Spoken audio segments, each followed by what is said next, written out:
Hi, Chair, you hear me okay?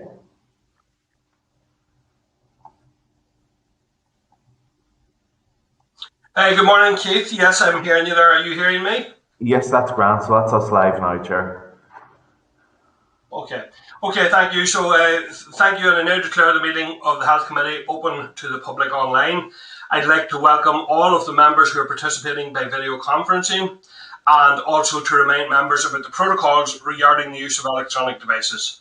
So, moving on then to apologies, members. Clerk, are you aware of any apologies? Yes, Chair, just to say that Deborah has to leave early to attend a funeral and she's given her proxy vote to Pam when she leaves. Okay, thank you. Members aware of any apologies? No. Okay, thank you. Members are still in the audience there. Clerk, are they going to be brought up into the spotlight or Yes, not we're quite yet? we're we're getting them brought up now, Chair, just. Okay, thank you. Okay, so yeah, I can start to see members now. That's better. Thank you.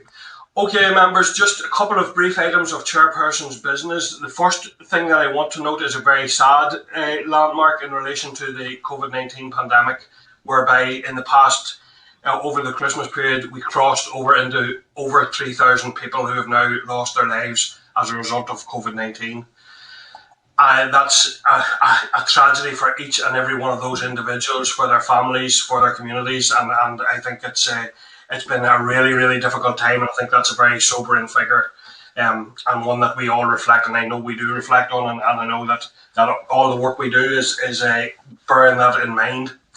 The other thing that I want to say is the ongoing danger out there of the Omicron variant and the fact of how transmissible it is, and just to reinforce the messaging to the public to take care, to abide by the public health guidelines, to do all the very basic things such as social distancing, washing hands, wearing face coverings, all of those things which we know help to suppress and drive down transmission of this horrible virus. I also just want to advise members that I attended a policy forum event this week at the start of this week on Monday morning. It included the Minister, it included Professor Bengoa. I was around the theme of transformation and what needs to happen in terms of the service. A very, very interesting and a very useful session, I have to say, and clear that there's great awareness of the extent of the difficulties and also a great awareness of the potential solutions, and that it requires will to try to move and create that new health service that we all know that is so badly needed. And finally, I just want to comment upon and just to acknowledge the informal meetings that the committee have done over the past couple of weeks on the adoption bill with adoptive parents, foster carers and young people in care. And just to acknowledge and thank each and every one of those people who participated in those and contributed to the committee's work in that regard. And I'm looking forward to tonight's meeting with the foster carers. So thank you for that, members. Moving on then to draft minutes. I refer you to the draft minutes, firstly, of the meeting of the 16th of December, which is at tab 3.1 of your pack there. Are members content with those minutes? Yeah, thank you, members. I also refer members to the minutes of the meeting of the 6th of January, which are at tab 3.2 of the pack. Are members content with those minutes? Yeah, thank you. And finally, in terms of minutes, members, the third set of minutes are the minutes of the 11th of January, which are tab 3.3 of the table pack. Are members content with those minutes? Yeah, content. Thank you, members. And there are no matters arising, members, from those. So we're moving now then, members, into our first piece of work this morning, which is around the Autism Amendment Bill, and this is our consideration of the final report. I'd like to remind you that the draft report on the bill was discussed at our meeting on Tuesday, and members asked for a few changes to be made. The revised draft is at tab 5.4 of the table pack. Copies of the bill and the explanatory financial memorandum are at tabs 5.1 and 5.2 of your pack. And I would also draw members' attention to the letter from the Minister in relation to the bill at tab 5.3. So I would remind members that the report must be agreed today in order to be able to reach the end of committee stage by the 14th of January. So I would like to now ask the clerk to speak to that report, please, and take us through it. Thank you, clerk. Thanks, Chair. Just to highlight, I only really want to cover the areas where we'd agreed that maybe look at the wording of it again. So I would point you first of all to page 18 of the table pack, which is the executive summary. So the executive summary of the report is basically just pulling out the recommendations and the agreed amendments. So you can have a look at it there, but it's all near enough a lift from the lower part of the report in consideration. So I'll take you first of all to the first change that was discussed, and that was in relation to clause 2 and around the mandatory training issue. So if you go to page 29 of the pack, and that's paragraphs 25, 26 and 27, you'll see there highlighted in yellow the changes that have been made. So the first change was the change the last line of paragraph 25 to say, but felt that it placing a duty for mandatory training for all staff was outside the scope of the bill. Paragraph 26 then references the Assembly motion from February 2020 around mandatory training for trainee teachers, teachers and classroom assistants. And then paragraph 27, again, I've just referenced the previous motion where I've said, consider mandatory autism training for relevant frontline staff, including trainee teachers, teachers and classroom assistants. So those are the sort of changes that had been suggested. So it's just to check if members are content with those changes. Yeah, thank you. Yeah, members appear content. I just want to go to Pam Cameron. Pam, were you looking to come in there? Yeah, Chair, just wanted to come in at the beginning to declare an interest as the bill sponsor, and also just to thank committee for their work on the bill to date. Okay, thank you, Pam. Thank you, and thank you, Clerk. So members are content with that as amended, Clerk, and then if you could bring us to the second area. The second area is page 34 and it's paragraph 45. So there was some discussion around, you Chair had highlighted the need for the reviewer to be independent of any organisation or organisations. So, and Colin had also suggested something around recognising that the reviewer needs to be reflective of the whole sector. So if you see the last line there in paragraph 45 states, the committee envisages that the role of the reviewer sorry, I shouldn't say as, being reflective of the whole sector and should be independent of any organisation / organisations. Yeah, I think that does. So are members broadly content with that amendment? Yeah, to that amendment to the report. Okay, so that's all the issues that we changed from the substantive one that we discussed. Clerk, am I correct about that? Yes, yeah. That's the only changes. Okay, so I'll return then, and those changes are included within the sections, and I'm going to go through section by section now, members. So this is our formal consideration now of each of the sections of the report. So Pam has declared her interest. Any other members wish to declare an interest before we go into the formal consideration? No, thank you. I refer members then to the title page, the table of contents, committee powers, and membership and list of abbreviations and acronyms, which are pages 13 to 17 of the pack. Are members content with this section as drafted? Yeah, content. Thank you, members. I next refer members to the executive summary, which is at pages 18 to 22 of the pack. Are members content with this section as drafted? Yeah, members are content as drafted. Thank you. I refer members to the introduction and committee approach at paragraphs 1 to 16, which are contained at pages 23 to 26 of the pack. Are members content with this section as drafted? Yep, content. Thank you, members. I refer you then, members, to the clauses of the bill at paragraphs 17 to 50, and those are contained at pages 27 to 35 of your pack. Are members content with this section as drafted? Yep. Content, thank you. I refer members to the clause by clause consideration of the bill at paragraphs 51 to 66 on page 36 to 39 of the pack. Are members content with this section as drafted? Content, thank you, members. And I refer members to the appendices at pages 40 of the pack. Are members content with this section as drafted? Yeah, thank you, members. And are members content? So that's the contents of the report then. Two other items to agree, members. Are members content that the minutes from this meeting are approved by the chair so that they can be included as part of this report? Yeah, content, thank you, members. And finally, in relation to this one, are members content for committee staff to make any necessary formatting changes in advance of the electronic publication? Yeah, content. And finally then, members, in relation to the publishing of the report. So I would like to put the question to you that the Committee for Health is content for the report on the Autism Amendment Bill to be published. Are members content? Yeah, thank you. And the last item then in relation to the Autism Bill is in relation to agreement to issue a link of the report to the organisations who provided evidence to the committee and to the department. Are members content that we forward that link? Yeah, members content.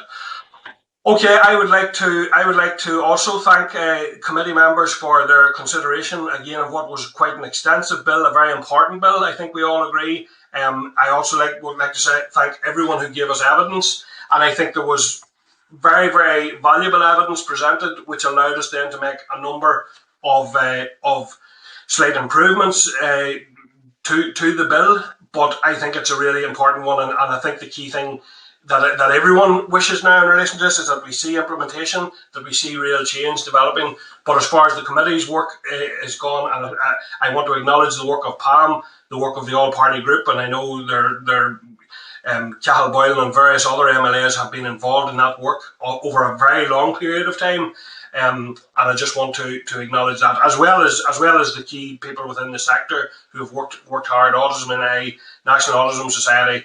And a lot of people out there are very conscious of the difficulties and are very active in trying to provide some of the solutions. So I want to thank all of you. I also want to thank the clerk and the committee staff for the work that they have done in relation to this bill as well. And it is substantial in relation to any bill, but this one has been fairly onerous in terms of workload as well. So thank you all for that. Okay, members. So I'm moving on then to item 6, which is the Hospital Parking Charges Bill and consideration of written submissions. I refer members to the clerk's memo, which is tab 6.1 of the pack, and to the bill and the EFM at tabs 6.2 to 6.3. Do members wish to declare an interest? Any members wish to declare an interest? No, thank you. Moving on then, the call for evidence on the bill closed on the 22nd of December, and a total of 6 submissions were received. These can be found at tab 6.4 to 6.9 of the pack. The committee should now decide which organisations it wishes to hear oral evidence from. Are members content to schedule those organisations that have provided already written submissions? Yeah, members are content. Are members content that the department is invited also to give oral evidence? Yeah, members are content. And I'll just check, clerk, it was also suggested that there are some areas, I think, Scotland and Wales, and I think England are currently bringing in something of this nature that we would have liked to have heard from somewhere where this is operating to see what the difficulties are and what the hurdles might be. Can you advise how we might include that? Yes, Chair, just to say, I've had discussions in relation to our research team carrying out some work on this around what's happening in other jurisdictions, just to get a clearer picture on it. So I'm currently discussing that with the research team at the minute. Okay. Well, so and we can assess then pending that report then who else it might be useful to hear from in that respect. Are members content with that? Yep. Thank you. Okay, members. Have members any other comments or suggestions of people of who we should invite to give oral evidence in relation to this bill? No, I'm not seeing. Sure. Carol, go ahead. Sorry, Chair. It just occurred to me, if we haven't done it already, but even Marie Curie and some of the cancer charities who are supporting individuals and families because they were the people, first of all, who brought the bill to Fran McCann and then to Aisling Riley. So it might be an idea for them to give evidence as well. Okay, so Marie Curie, and was there another one you mentioned there, Carol, or no? It was just some of the charities who are helping families and individuals through cancer treatment. So if Marie Curie can cover that, fair enough. Okay, I'll just check with the clerk. What would the logistics be of that, clerk? Chair, we can certainly get in touch with them to see if they'd be willing to come and give evidence. It would just be scheduling a few additional sessions. Okay, Colin. Thank you, Chair. Yeah, I suppose it's just on that last bit that the clerk has said. I mean, we can see what's going to happen here. Trust and departments say this is bad, we need the money. Just about every other sector is going to say this is good. Maybe in the interest of trying to get this moving as quickly as possible, that we don't delay it by having to put in extra sessions. Is there a way of just minimising, not to minimise the voice, but it's such a clear-cut issue, that there are just basically two sides. Those that get the money want to keep it. Those that have to pay the money don't want to. And if we end up with too many presenters, we're just going to be hearing the same information over and over again, and I just don't want to impede this bill by preventing it from getting moving as quickly as possible. And if the clerk has said there that we're into that stage of we'll have to schedule extra sessions, is there a way of doing it that maybe we could bring all together that are one side, all together on the other side, and try and get it done in session so that we can progress the bill as quickly as possible? Because whilst something like maybe the autism and adoption, there's so many different views and varying views. I think you can see from the written submissions that this has fallen down into the two camps pretty much. Okay, I have an indication from Alan, and then I'll come back to you, Carol. So Alan first. Yeah, thanks, Chair. Chair, I don't entirely agree with Colin that it's a money yes or no issue. I think that there's implications, maybe unintended consequences of this action, and I think that we have to take a very holistic view of it rather than just settling for the argument: is it better to raise the money or better not to? As I say, there are a lot of other issues that we've already discussed, and hopefully, as we go through the consideration of the bill, we will look at all the potential unintended consequences. But one of the bodies I thought that maybe should be invited, and excuse me, I don't know the full name of it, but there is a statutory body, I think, that looks after the interests of patients. Maybe somebody can help me with the name of that committee. But Patient Client Council. I think that's it. It might be useful maybe to ask them to make a contribution from a patient's perspective. They may have something to offer us. So suggest maybe that we ask them, invite them. Thank you, Mr. Chairman. Okay, well, listen, there's two further suggestions there. Pam, go ahead, and then I'll come to Paula, and I'll come back to you, Carol. I will come back to you. So, Pam. Yeah, thank you, Chair. I don't disagree with Alan there, actually, and I think we do need to be cautious. I understand where Colin's coming from, but I think we do need to be careful that we're talking about legislation here, and I think rushed legislation can be very dangerous, and there could well be unintended consequences, and we need to fully explore the outworkings of this bill and the impact that it may have on services, on trust services, and really make sure that we do go into the detail that we should be in terms of scrutiny of the bill. So I think it's almost the opposite from what Colin's saying. While I understand where he's coming from, I think we need to be very careful and very cautious that we're not actually damaging the health service in some way further. Whilst in an ideal world, I think we'd all love to give everything for free. But I think we just need to be sensible and ensure that the proper scrutiny does take place at committee. Paula? Thank you, Chair. I agree with Pam and Alan as regards, making sure that we get this right, the unintended consequences, etc. I suppose the other aspect that I raised at second stage was the issue around public transport. And I know it's probably sits slightly outside the bill, but I do think that there's a need for us to engage with potential alternatives or ways in which we can be better partnering up public transport and the need for sort of more green travel with what this was actually intending, and that's about supporting car owners and drivers. So I'm just wondering, is that something that we need to look at as well? Okay, and Carol, I had said I would come back to yourself there.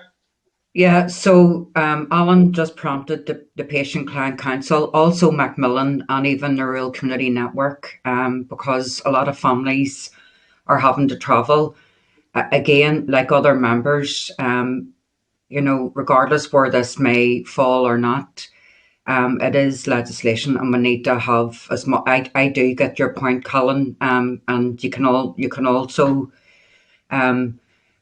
You could add lots of groups into that, including public transport, but it is outside the scope of the bill, and maybe it's something we could put in the report. But I would certainly like to add, even if it's an opportunity to give those groups the possibility of providing additional written evidence, and if they feel that they need to come to the committee, then we should do that as we do with any other piece of legislation going through committees. Okay, so what I'll do is then, what I think is best is to ask Keith, who will have taken a note of that, and ask him to see how that would work out logistics wise. We have had it out, I suppose, on public consultation, but I also agree that we do need to apply due rigour, and that it is important in that sense. So I certainly don't want to foreshorten anything in a way that would impact the quality. So I'll ask Keith to come back with maybe to the committee on that, and we'll make a further decision. Pam?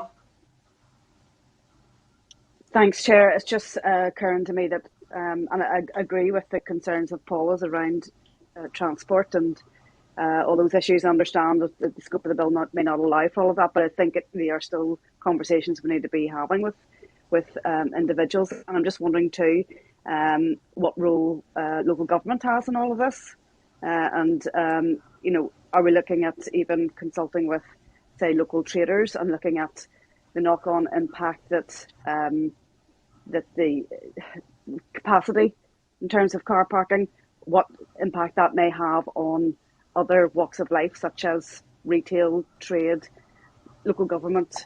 I think we should actually be putting this net out as wide as possible to ensure that we're looking at every avenue and making sure all the areas are covered of concern. Yeah, well, so I suppose that's my reason for mentioning the public consultations. The net went out completely widely. If we start to, my concern would be, but I will bring the clerk back in. My concern would be if we start to approach people, then do we end up in danger of skewing it any particular way? The other point I suppose to make is that, and this is why I think it's important that we hear from other areas that have done it. Clearly, a lot of these issues have been considered by them, and maybe that's a way to get to some of those other issues with areas that have real life, real time experience of introducing this measure. And clearly, in that sense, it can be done. So I thought that was one of the ways. I'll take a view, Clerk. What's your thoughts there in relation to the discussion and how we might be able to move that forward in the way that committee members are suggesting? Well, Chair, if members were content, we can write out and get in touch with all these organisations that have been mentioned to see if they, first of all, want to submit some written evidence to us. Because, like you said, we did go out for public consultation and anybody could have responded. Now, maybe timeframes and stuff prevented some people from responding. So I think as a first step, it might be worth writing to them and asking if they would like to either submit written evidence or if they would like to come before the committee as a first step. And we can try and get a tight turnaround on that as well, because we were planning to try and take evidence on this sort of the first week in February. So there is a wee bit of time to try and line up, similar groups, and no doubt we'll have the trusts together for one session. We'll try and bring other groups together for one session. We'll manage it as best we can. But I suppose, first of all, we need to know who exactly wants to come and give evidence to us. Because some of these organisations may just not have capacity to come, or maybe lining up with some other organisations that have already submitted evidence. So I would suggest that, Chair, as a first step, that we'll get in touch, write to them and ask for if they'd be prepared to send in written evidence, and if they wanted to come and give evidence orally as well. Chair. Carol, please. Yeah, it is very briefly. There was over 1,000 responses to the bill when Aisling and Catherine came in front of the committee. That's one of the things that I thought was really clear, that there is a huge public interest in this, particularly for people who have been impacted. So it's just to bear that in mind as well. We don't need to go out and do another consultation on the bill. It's already been done. Yeah. So that will provide those organisations maybe with a second opportunity. I think it would also be useful, Clerk, if we could identify someone within the Scottish or Welsh systems who have been through this and who may have an overarching experience of the challenges or the difficulties, or that would have to be then contextualised in our own situation. But it may be useful to have that. So are members then content that the clerk will do a further piece of work on that? And also we have agreed that the people that we have already agreed, but this is additional to those. Pam and then Paula, briefly again, please. Thanks, Chair. No, I'm just wondering whether, have we checked with the department to see if there have been any works commissioned into looking at what the buyers for the health workforce are? Is there any commissioned work in around actually diving into that detail and finding out what those buyers are? Could we ask the department if they've done that, or if they're considering looking into that particular topic to find out whether car parking has been maybe a buyer to actually people coming to work in the health service? And if they have done that, it'd be good to see those findings. Okay, and Paula? Sorry, Chair, that was my hand from earlier. Okay. So, Clerk, can you draw it all together, and we'll come back and we'll bring that back to members to see how we progress that in a way that members are keen to do. Okay. Okay. Thank you, members. And I'm going to move on then to our item 7, which is the Adoption and Children Bill, and this is the departmental response to the evidence that we have already heard on the Adoption and Children Bill. I refer members to the papers at tab 7 of the pack, which include a copy of the bill and EFM at tab 7.1 and 7.2. And there are several items of correspondence from the department in relation to the bill. These include the department's response to stakeholder evidence at tab 7.3, the outcome of considerations based on written evidence provided to the committee at tab 7.4, and a list of proposed additional amendments which the department intends to table at consideration stage at tab 7.5. I would also like to draw the members' attention to the correspondence from Action for Children and the NSPCC at tab 7.8 and tab 7.9. And then further included in the information in the table pack at tab 7.13 is a submission from some birth mothers and adoptees in relation to the mother and babies' homes. So I would now like to welcome by Starleaf, Eilish McDaniel. Are you able to hear us there, Eilish? I can indeed, Chair. Good morning. Good morning. And Eilish is joined by Julie Stevenson, who's head of the Adoption and Children Bill team. Can you hear us okay, Julie? I can. Good morning. Thank you, Julie, and we're hearing you loud and clear here. And Frances Nicholson, who is a Social Services Officer. Can you hear us okay, Frances? I can indeed. Thank you. Okay. Thank you. So you're all very welcome to committee. I know you've all been here. I think all of you have been with us before, but we welcome your attendance this morning, and we're looking forward to your presentation and some questions and answers from members in relation to this very important, I think we all agree, very important and long-awaited bill as well. So I think there's a huge interest in relation to that. So Eilish, I'll go back to yourself just to see, is it you that's doing the opening remarks? It is, Chair. Yes. Thank you. So I'd like to thank the committee for the opportunity again to provide you with further briefing on the Adoption and Children Bill. The Chair has reflected that the committee wrote to the Department on the 18th of October seeking its views on the issues raised by stakeholders in their written submissions in response to the committee's call for evidence on the bill.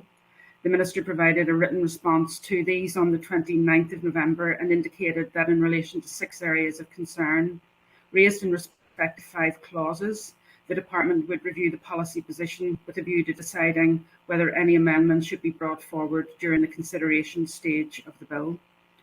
Following completion of that review, the Minister wrote again to the committee on the 21st of December to advise members of his decisions in relation to each matter.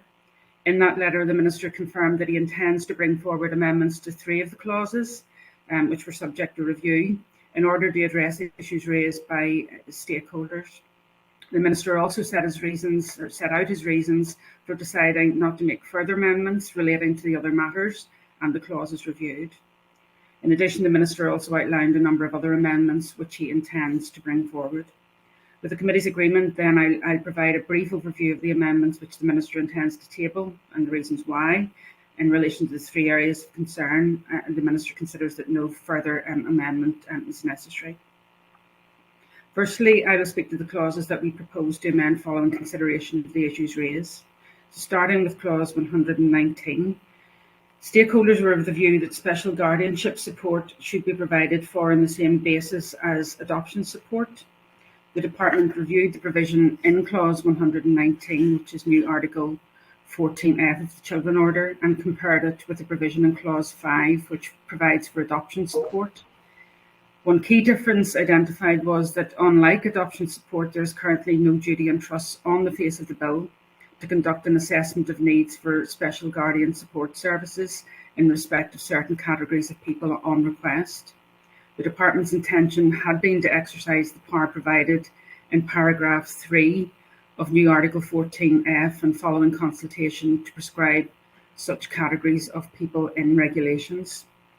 However, given the calls from stakeholders for parity of approach with adoption support, the Department will now table an amendment to clause 119, new Article 14F3, to place a duty on trust to provide such an assessment if requested by or on behalf of children with respect to whom an SGO has been applied for or is in place, and the duty to provide an assessment will also apply to current or prospective special guardians and to the child's parents.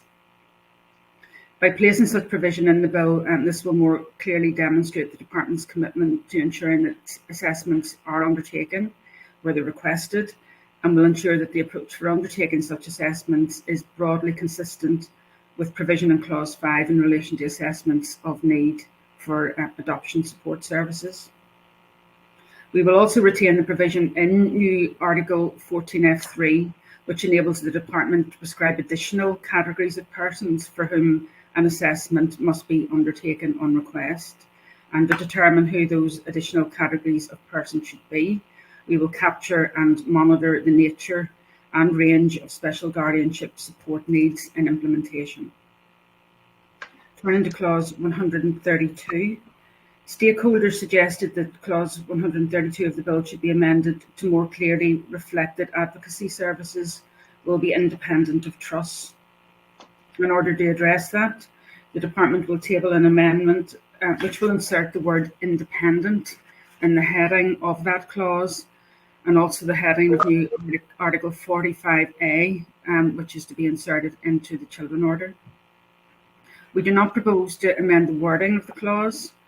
While the advocacy clause itself does not specify independent services, the clause does contain regulation-making powers that allow the Department to specify who may not provide advocacy services. It is intended that this will be used to ensure independence by specifying that services may not be provided by persons linked to the service that is the subject of representations for which advocacy is being provided. And in addition, the bill provides a further regulation-making power requiring trusts to monitor the steps that they have taken with a view to ensuring that they comply with regulations made for the purpose of ensuring independence. I want to assure committee that this doesn't mean that a trust can't provide advocacy services. However, in guidance, we will make it clear that where it does, no person associated with the case under consideration, directly or in line management terms for which advocacy is being sought, can have any part to play in providing advocacy services. Turning to clause 133, which relates to the definition of harm.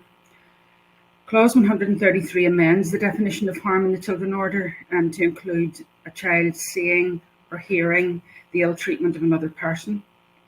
As a result, courts, police and the trusts will be required to consider the effect on a child of witnessing domestic abuse when making critical decisions about their protection, care or upbringing. In response to representations made by a number of stakeholders and also by members during the second stage debate on the bill, the Minister gave a commitment to consider extending the provision to include where a child is adversely impacted by such abuse, even if they haven't seen or heard it taking place. Following consultation with Council, the Minister has decided to amend clause 133, and as a result, the definition of harm in the Children Order would be amended to read: harm means ill treatment or the impairment of health or development, including, for example, impairment suffered from seeing, hearing, or being present during the ill treatment of another, and the question of whether harm is significant shall be determined in accordance with Article 53. This brings the definition of harm within the Children Order more in line with the Domestic Abuse and Civil Proceedings Act, Northern Ireland 2021. And while it doesn't follow the format of the provision within the 2021 Act in full, it delivers the desired effect without compromising the definition of harm in the Children Order, the primary focus of which is on physical, sexual or emotional harm caused directly to a child. I'll move on now to the clauses that, following review, the Minister has decided not to amend. Clauses 5 and 119. Stakeholders expressed concern that Clause 5 does not place a duty on the Trust to provide adoption support services which may be identified as needed following an assessment. Likewise, as mentioned earlier, stakeholders were of the view that special guardianship support should be provided for on the same basis as adoption support. We've reconsidered the policy underpinning both clauses, that's clauses 5 and 119, and decided that this remains the best way to proceed in policy terms. Both clauses already provided power for the Department by way of regulations to specify certain categories of people to whom the Trust must provide the support which has been assessed as needed. This could include, for example, the adoptive parent or adoptive child, or for special guardianship support, the child in respect of whom an SGO is in force, and special guardian. The Department's reason for providing the power to specify the requirements in regulations was to give trusts some initial flexibility to decide in all cases whether to provide services assessed as needed. We want to ensure that social workers can target valuable resources where they are needed most. Trusts are best placed to decide on the basis of assessed need how best to provide support. The committee will be aware that this is the basis on which most health and social care services are currently provided. And in relation to SGOs, this will be a new permanence pathway for Northern Ireland, and it's difficult to predict the extent to which such orders will be sought and the support needs of those who seek them. As part of implementation, the Department will capture and monitor the nature and range of support needs for both adoption and special guardianship to determine whether at a future point to use the new powers to prescribe categories of persons for whom a trust must provide services assessed as needed. It's also worth noting that the bill also includes transitional provision, at paragraph 1 of Schedule 4, to amend the existing Adoption Order of 1987 to enable important elements of the new Adoption Support Services framework to be implemented in advance of full implementation of the bill. Using these powers, the intention is to implement the first phase of the Adoption Support Services framework as soon as possible. It is anticipated that the regulations, which would be made under the 1987 order, will give adoptive families, and that includes children placed for adoption, adopted children, prospective adopters, adoptive parents and their children an entitlement to receive an assessment of their adoption support needs and give related persons, that might be a natural parent, a relative, or any person the child has a relationship with that is beneficial to the child, to an entitlement to receive an assessment in relation to support for contact arrangements. It's also intended that the regulations will require trusts to make arrangements for the provision of a range of adoption support services, including financial support, therapeutic support services, assistance to ensure the continuance of adoptive relationships, including respite care, and assistance in relation to contact arrangements. The early implementation of elements of adoption support services and also the monitoring arrangements which we will put in place will then inform any decisions as to whether the department should exercise its powers by way of regulations to be made under Clause 5 or Clause 119 of the Bill to place a duty on trusts to provide adoption or special guardianship support services which have been assessed as needed and specific categories of person. Moving on then to Clause 128, the Department agreed to consider whether it would be appropriate to amend Clause 128, new Article 34DA4, to provide that the payment received by a former foster carer under the GEM scheme should be in line with fostering allowances. The Minister has decided not to make such an amendment on the basis that it would be difficult to define in legislative terms, given the number of possible funding and permutations.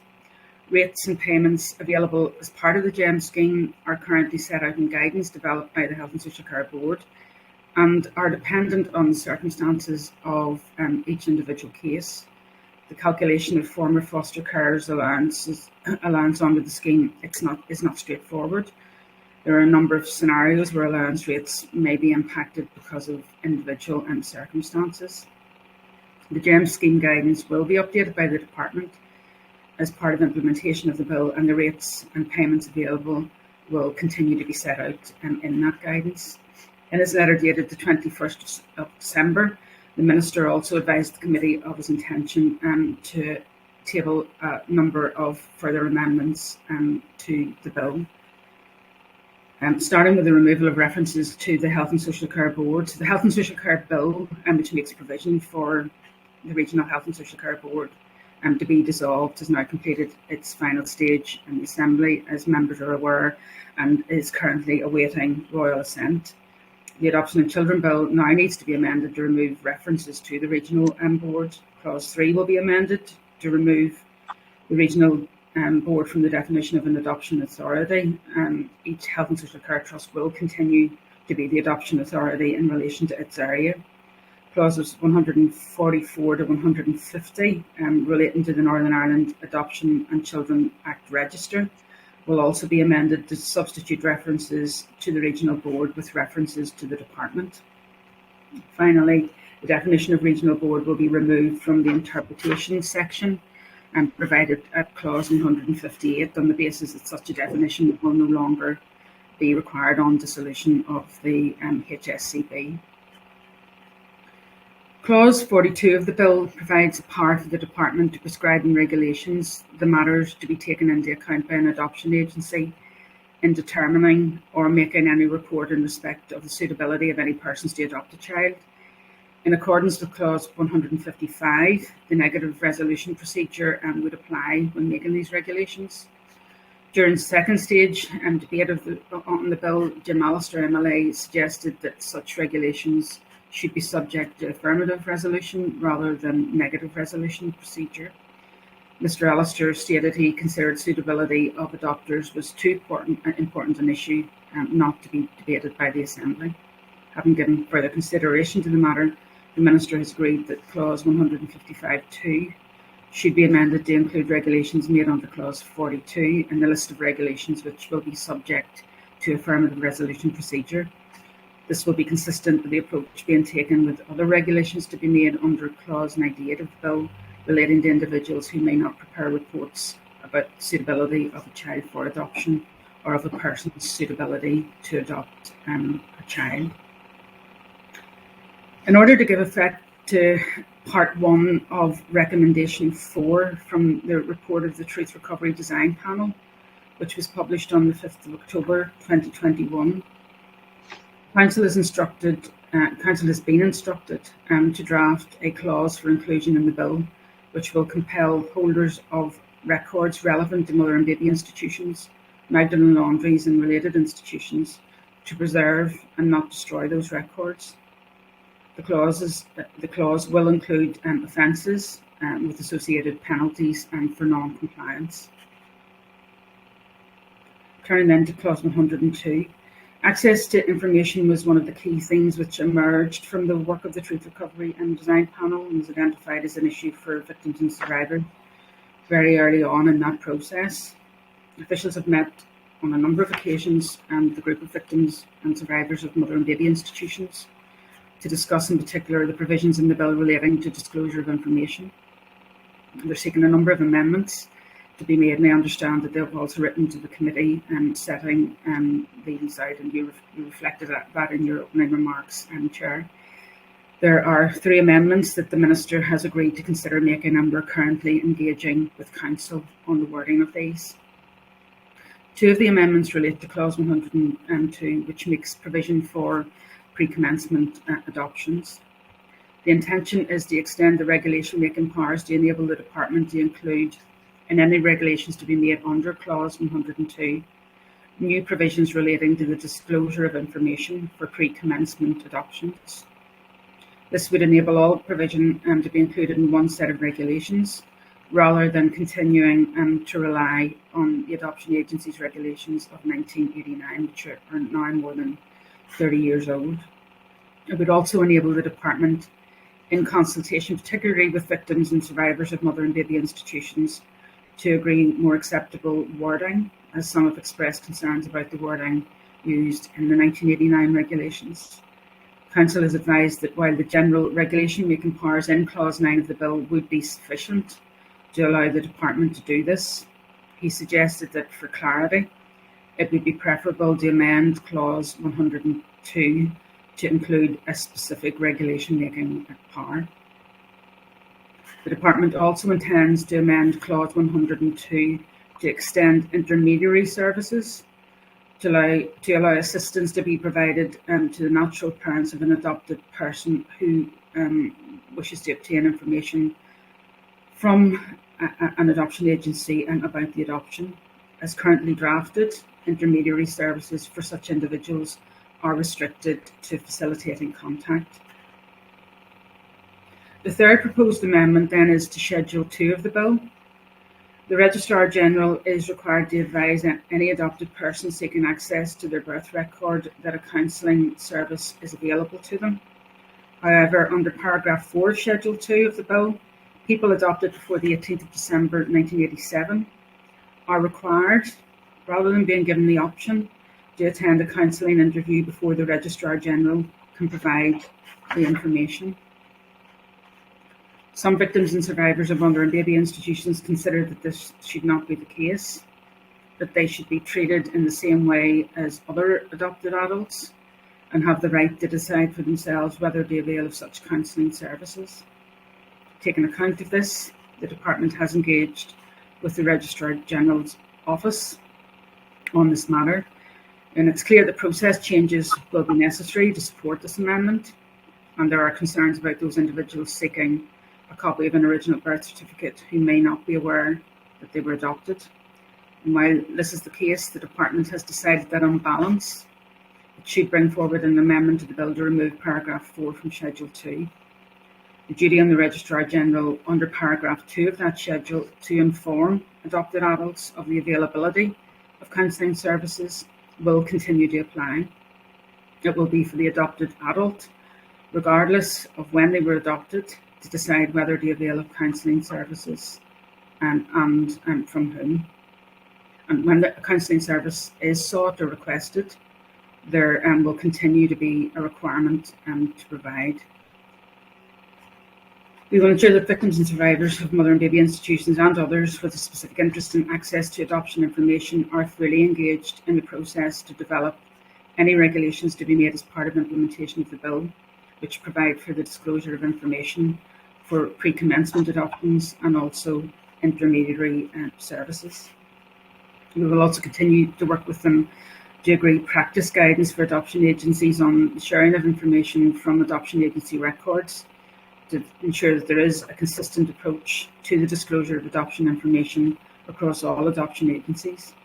We've engaged an independent lawyer who's a data protection expert to assist with that work.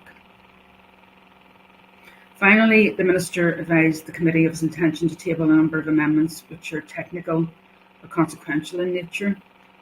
Clauses 25 and 26 set out rules about applications for other orders during the period that a child is placed for adoption or the adoption agency is authorised to place the child for adoption under Article 16, and also where a placement order has been made. Both clauses include references to applications for SGOs, stating that if an application has been made for an adoption order, any person wishing to apply for an SGO during this time must seek the leave of the court to make such an application. If a child has been placed for adoption and an adoption order has been applied for, the child will have been living with their prospective adoptive parents for a period of time. Officials have therefore considered that it would not be possible for another individual to meet the 1-year residence requirement for making an application for an SGO, and on that basis, Council was instructed to amend both clauses.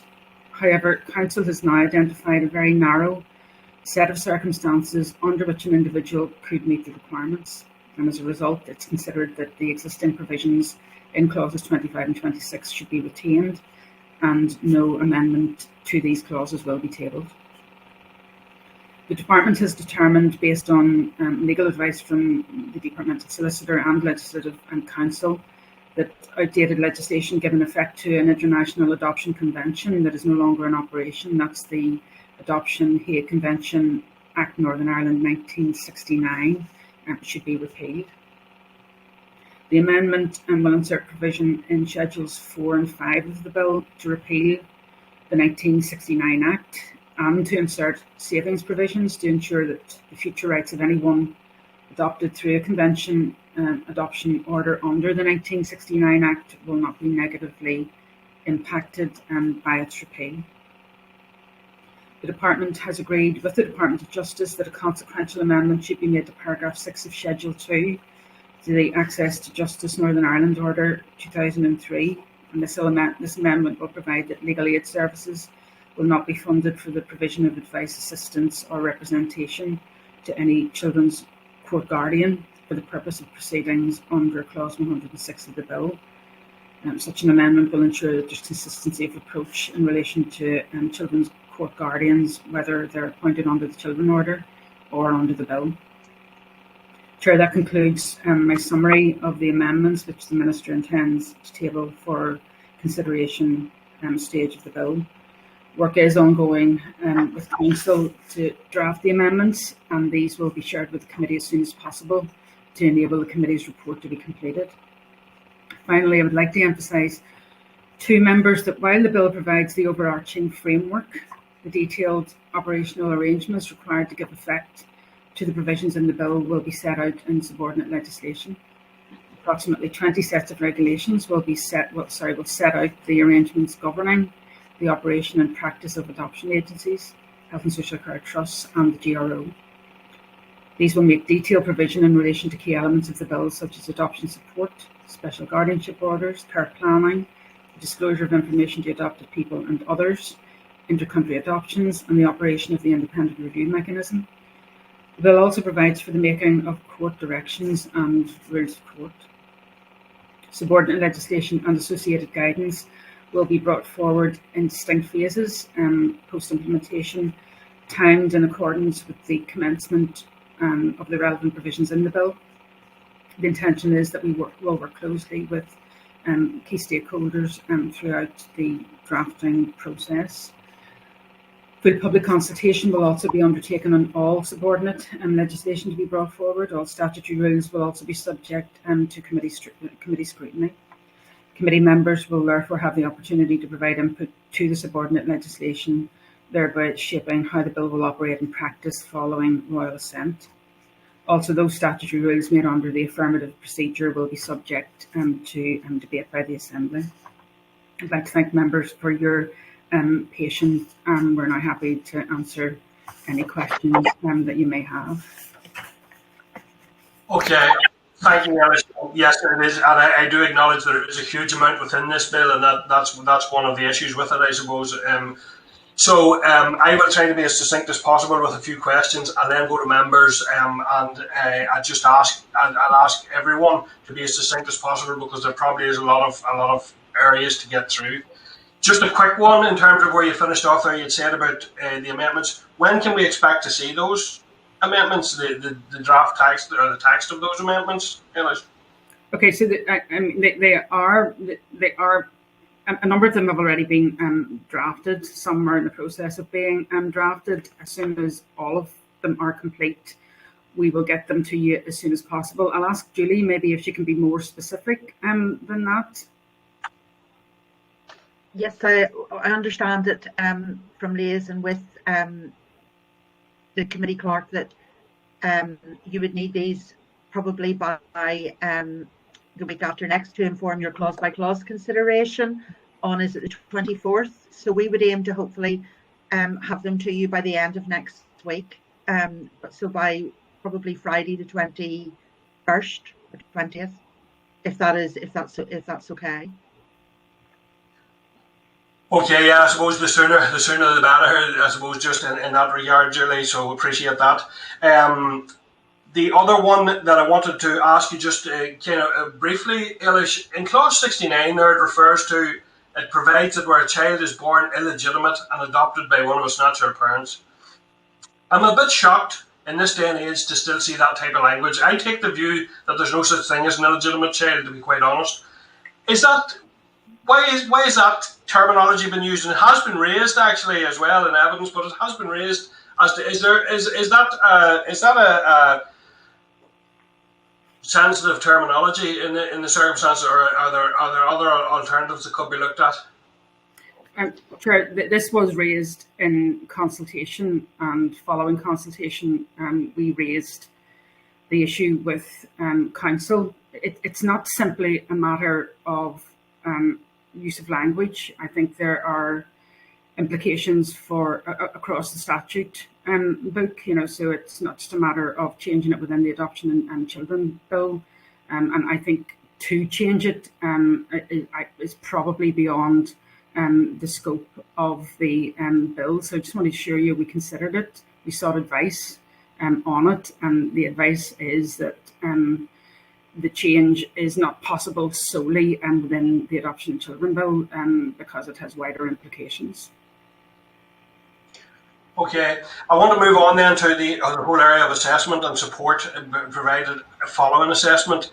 So can you tell me how much has been earmarked to provide services following any assessment? Okay, so I'm going to rely on Julie and Francis potentially to come in behind me here with more detail. But in terms of the headline figure, we have bid for around £14.8 million over a period of 3 years to provide both adoption support and special guardianship support services. We can set out to you, Chair, if it's necessary to do just exactly how that has been broken down and the assumptions that we have used to arrive at that figure.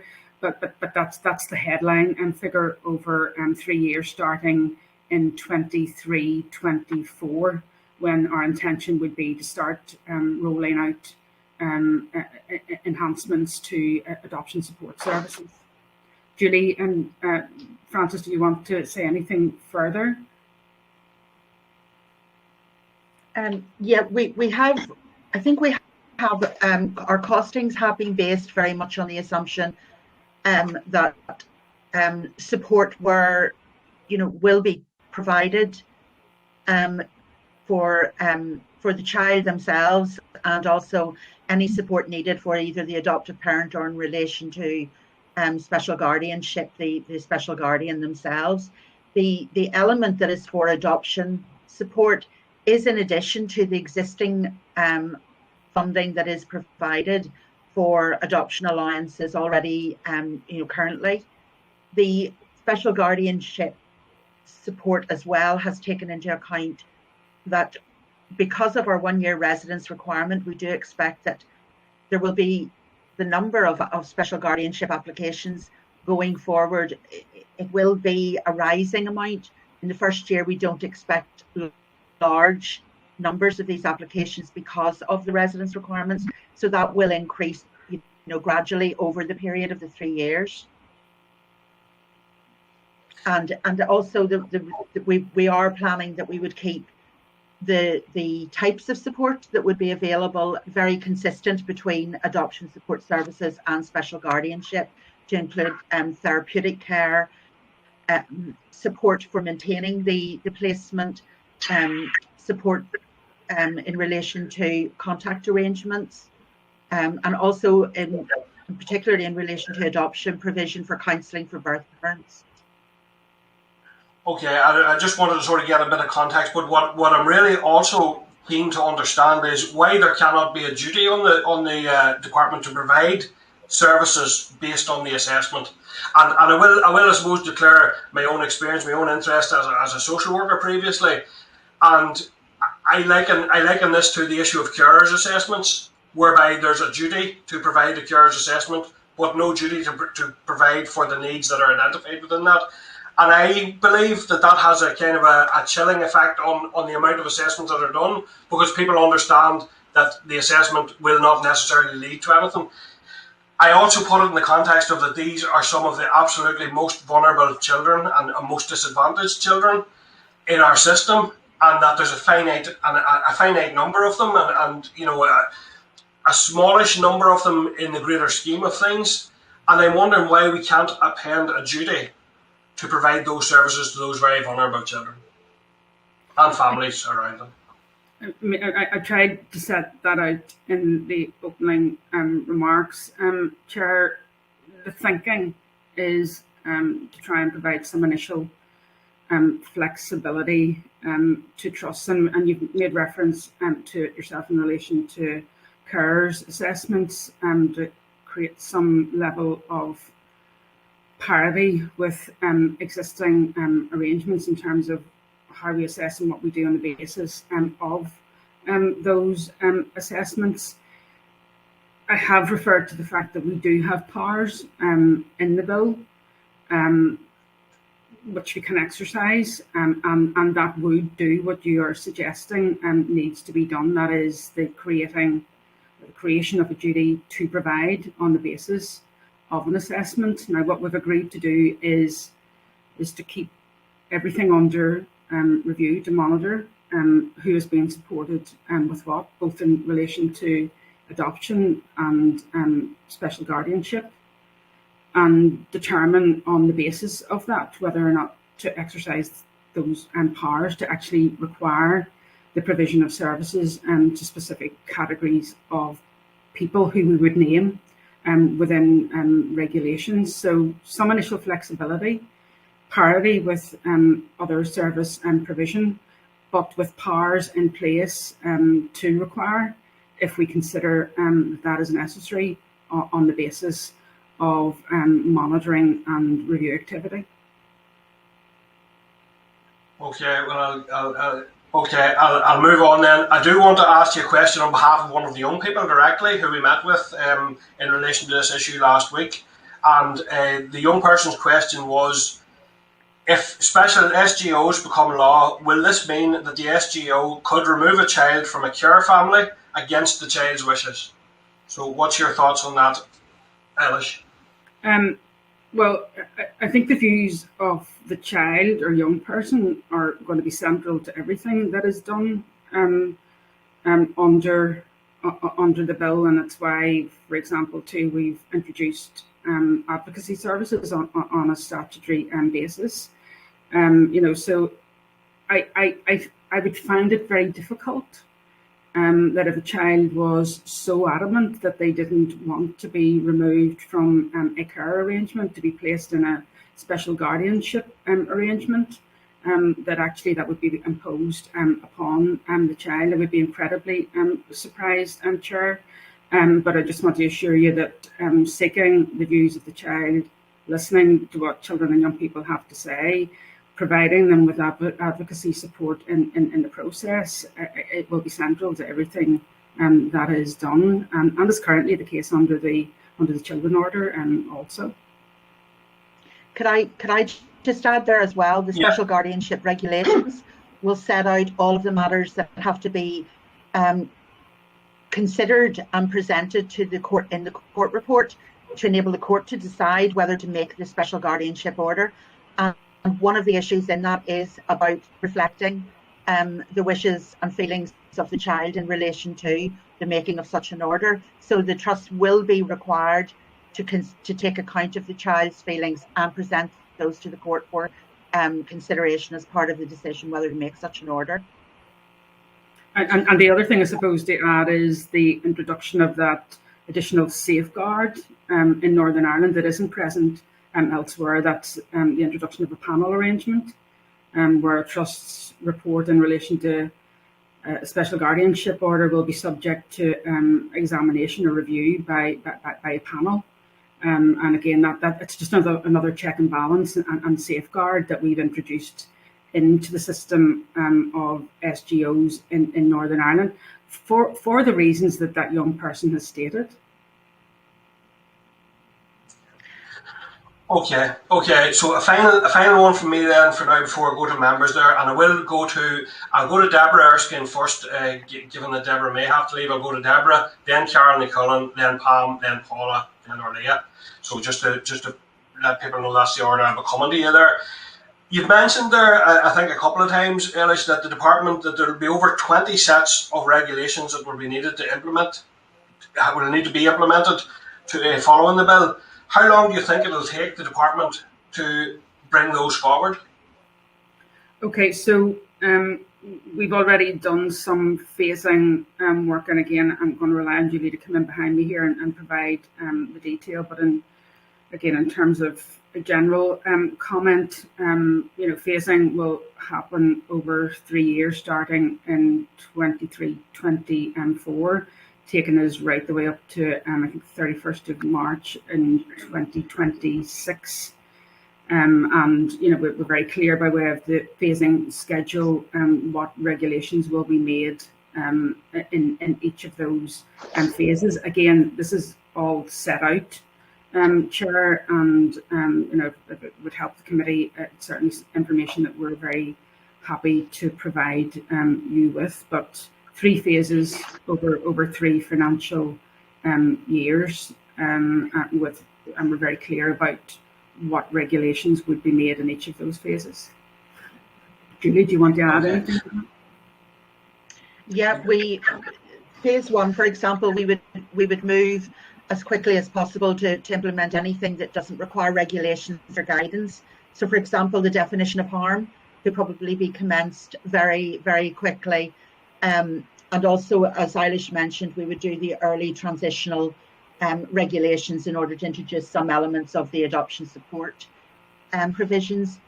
Phase 2 then would be probably focusing on a number of different regulations for some of the Children Order amendments, your foster panel regulations, commencing the Children in Need guidance, Children in Need provisions around Article 18 payments and short breaks, for example, and then also working on the adoption framework as a whole. It's really interlinked and requires about 10 sets of regulations to be made just to give effect to the whole of the adoption framework under the bill. So it's quite a big piece of work, which is why it's in phase 2. And then the final phase would probably be special guardianship orders and care planning regulations. So although work would commence on those at the very start, because of the complexity and the need for full, the consultation and all, we would hope to have those ready by the beginning of phase 3.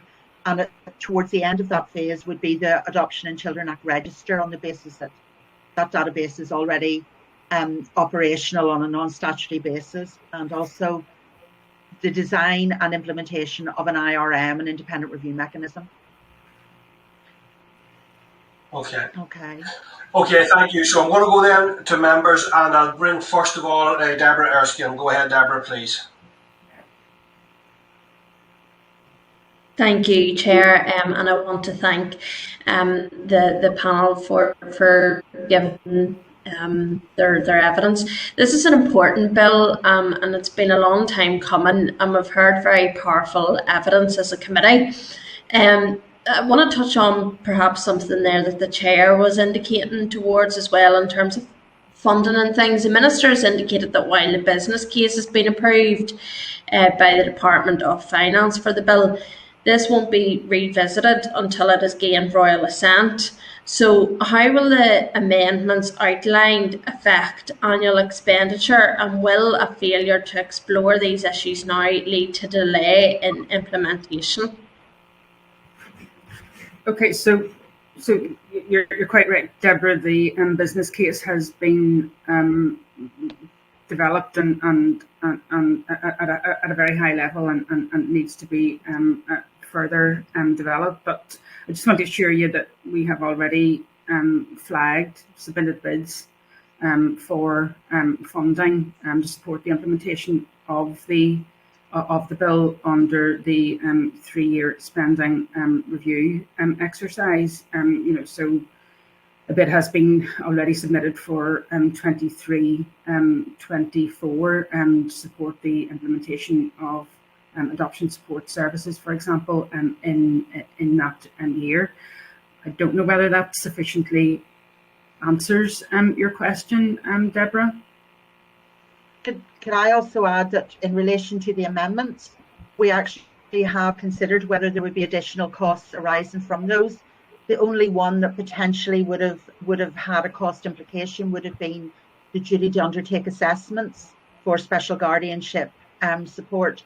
And we had already costed, because our intention had been to set those requirements out in regulations anyway, using the powers under the bill. We had already costed on the basis that such assessments would be carried out. So the amendment actually is not going to incur any additional financial cost in that regard. The other amendments, for example, the amendment to the definition of harm or the advocacy, won't actually incur any additional expenditure that would require the business case to be revisited at this stage at the moment. Okay, so then as a result, you're not envisaging that there will be any delay in implementation then, from a financial point of view or otherwise? Well, it's all subject, Deborah, to bids being successful, etc. And obviously, it needs to be considered in the round in terms of the wider health and social care budgetary requirements. So bids have been made, all subject to further consideration and approval. Okay, thank you. Okay. Anything else, Deborah? No, that's me, Chair. Thank you. Okay, going then to Carol. Go ahead, Carol, please. Happy New Year, Julie, Eilish and Francis. Eilish, if I could ask, even if you could just adjust your screen, because those who are with brilliant hearing impairment, I can only see from your nose up. So apologies, I couldn't see myself actually. Yeah, well, I know. But listen, thanks for your input. I would just like to ask, in the process of bringing the amendments forward, could you consider, if you haven't already done so, in relation to the definition of harm, could you look at what the Justice, the Justice Bill has brought forward in terms of definitions of harm? Because while the amendment does go a bit further, in my opinion, it still isn't definitive in terms of, I think in that bill, it actually said that people didn't necessarily, or children didn't necessarily have to witness or hear, but the impact of domestic and violence and abuse was transferred to children through transgenerational trauma. So if I could ask if you could just do that by way of comparison, it would be helpful. So, Chair, my second point is in relation to, so I do appreciate that there is a time scale in terms of bringing forward the amendments for clause by clause consideration. But I would ask that in the case, while it doesn't say in the current legislation that once you're over 21 that all contact stops, but in the custom and practice that once a young person's 24, and if they're not in further education up until 24, then the contact becomes intermittent. And we heard that from some of the young people who came through care and who were now studying. They felt that even in relation to going the extra mile, that wasn't the case, and it was sporadic across the board. And I think it was the Western Trust, I don't want to be misquoted, so I'll just put a caveat in that, said this was resource dependent. So if we could have a look at that, and then even just in terms of, while it said there'll be a 6-month review, in what format will that review take place? Is that just a matter of good practice, or will it be a statutory review? Will there be an annual review? What form will that take place? Sure, I'll just leave it there because I appreciate we have a lot to get through. And just before you come back in, Eilish, if I could just ask, there is a kind of a buzz on the line. I thought it had subsided a bit there. It's like a fan or something, or maybe it's a fan within someone's device and there's nothing can be done about that. But there's a bit of a buzz in the background noise. If anyone has anything going, they can identify. Please see if you can. But otherwise, we'll turn on. So I'll go back to yourself, Eilish.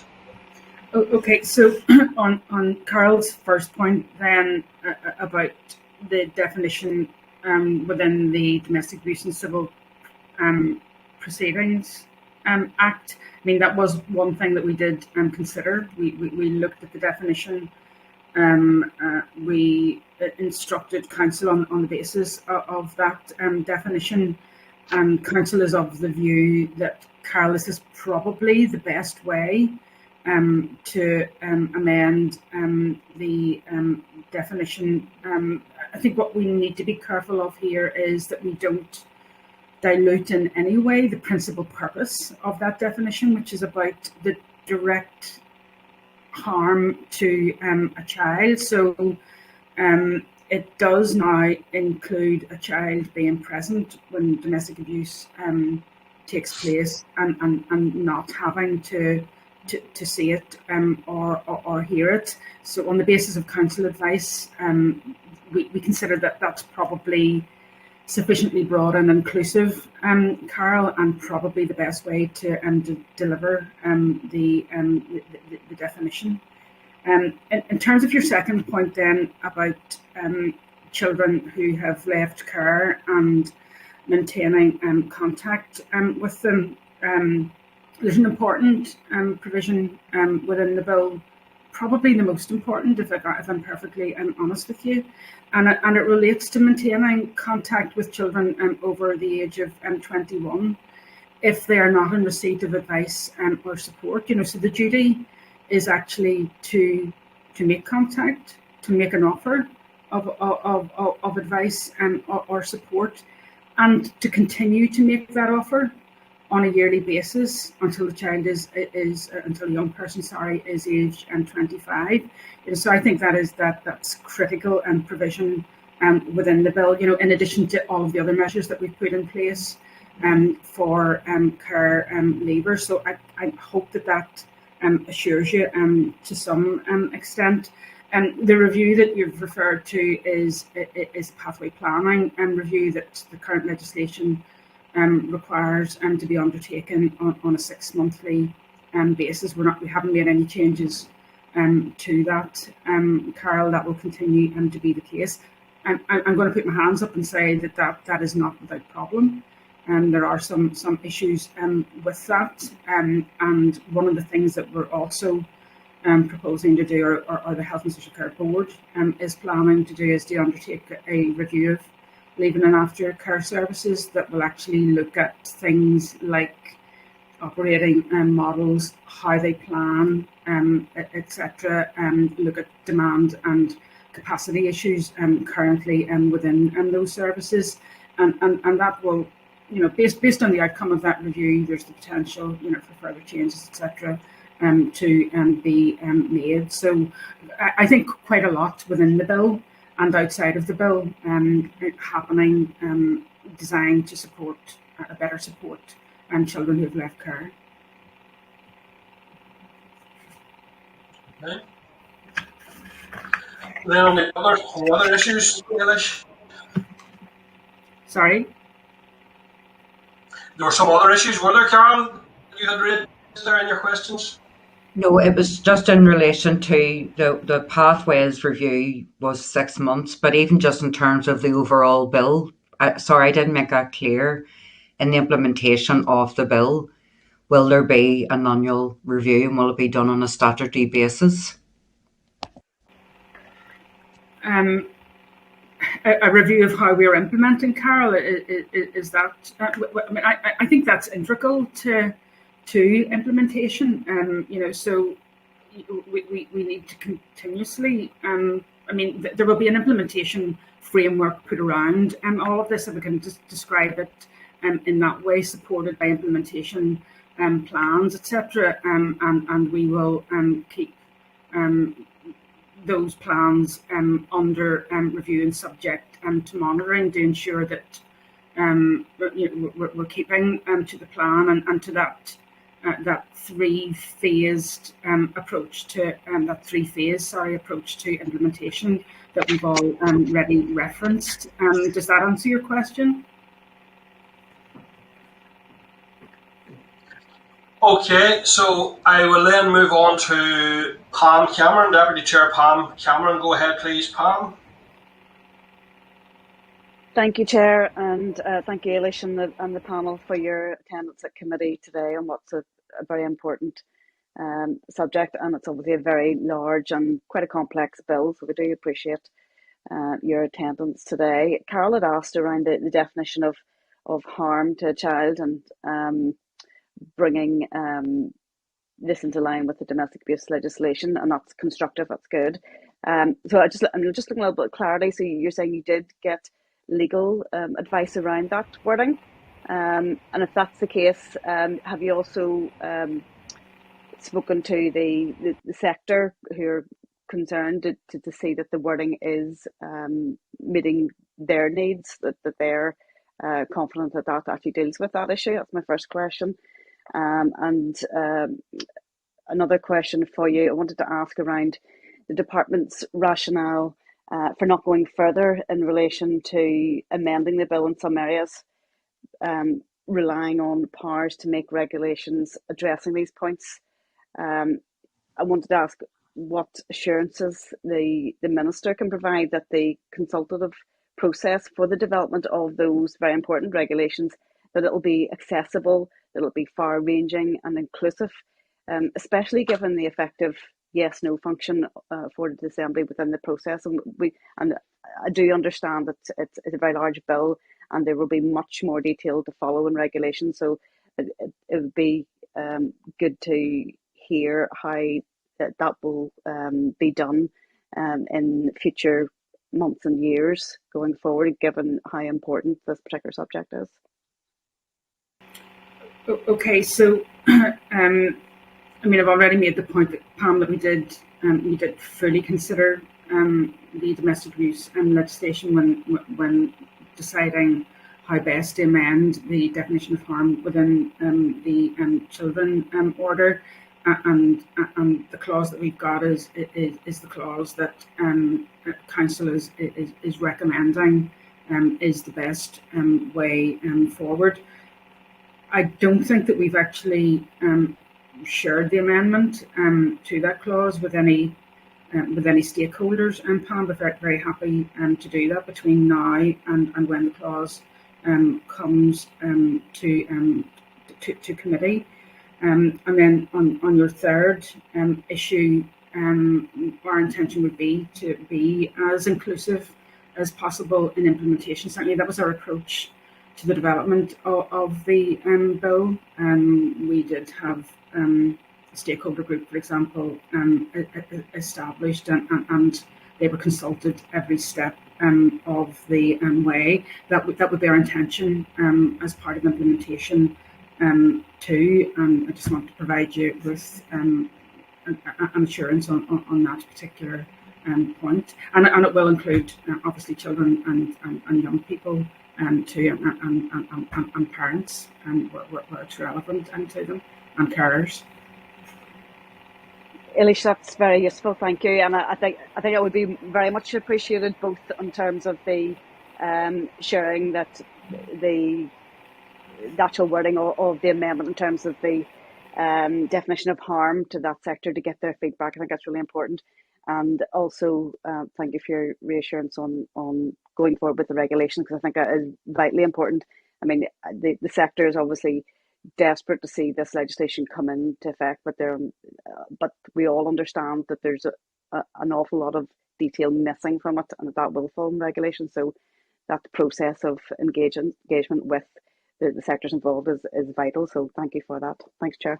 Thank you. Okay, thank you, Pam. And going then to Paula Bradshaw. Go ahead, Paula, please. Thank you, Chair, and thank you, panel, for coming this morning to committee. I've a couple of issues that are sort of related to the amendments, but they're just issues that have also come up in some of the evidence sessions and come to me. So apologies if you don't have the answer, but I do want to raise them with you. Well, the first one really is around the access to the adoption records, and I really welcome the movement in that regard.